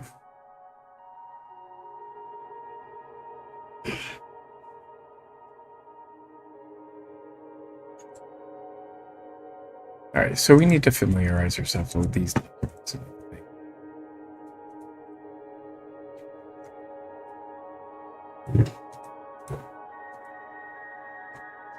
But that's okay. We're going to commit a little bit of time to doing this over the rest of the year and in the coming years as well.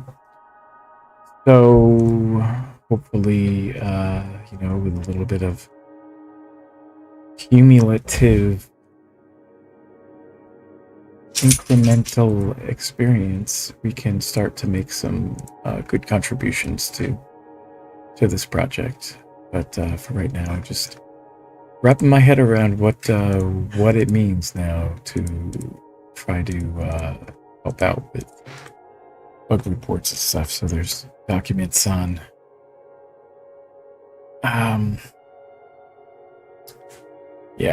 triaging flowchart and stuff like that for reading the report. Is it an external issue? Is the report complete enough? Can you reproduce? So yeah.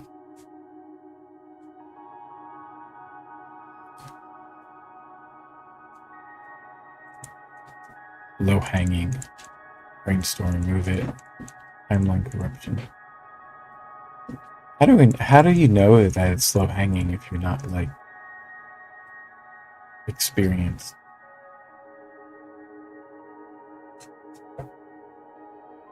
I don't know. That's gonna do it for this week. And I'll get back to it again next week. And then on Tuesday, I'll do a tutorial on JavaScript, continuing that path on Free Code Camp. So little by little, I think it did a lot. It did a lot with the stream this week. So that sucked up a lot of my attention and really a lot of my energy. So hopefully next week we'll have more energy to put towards contributions. But so long for now. I'll see you next week, and have a great weekend.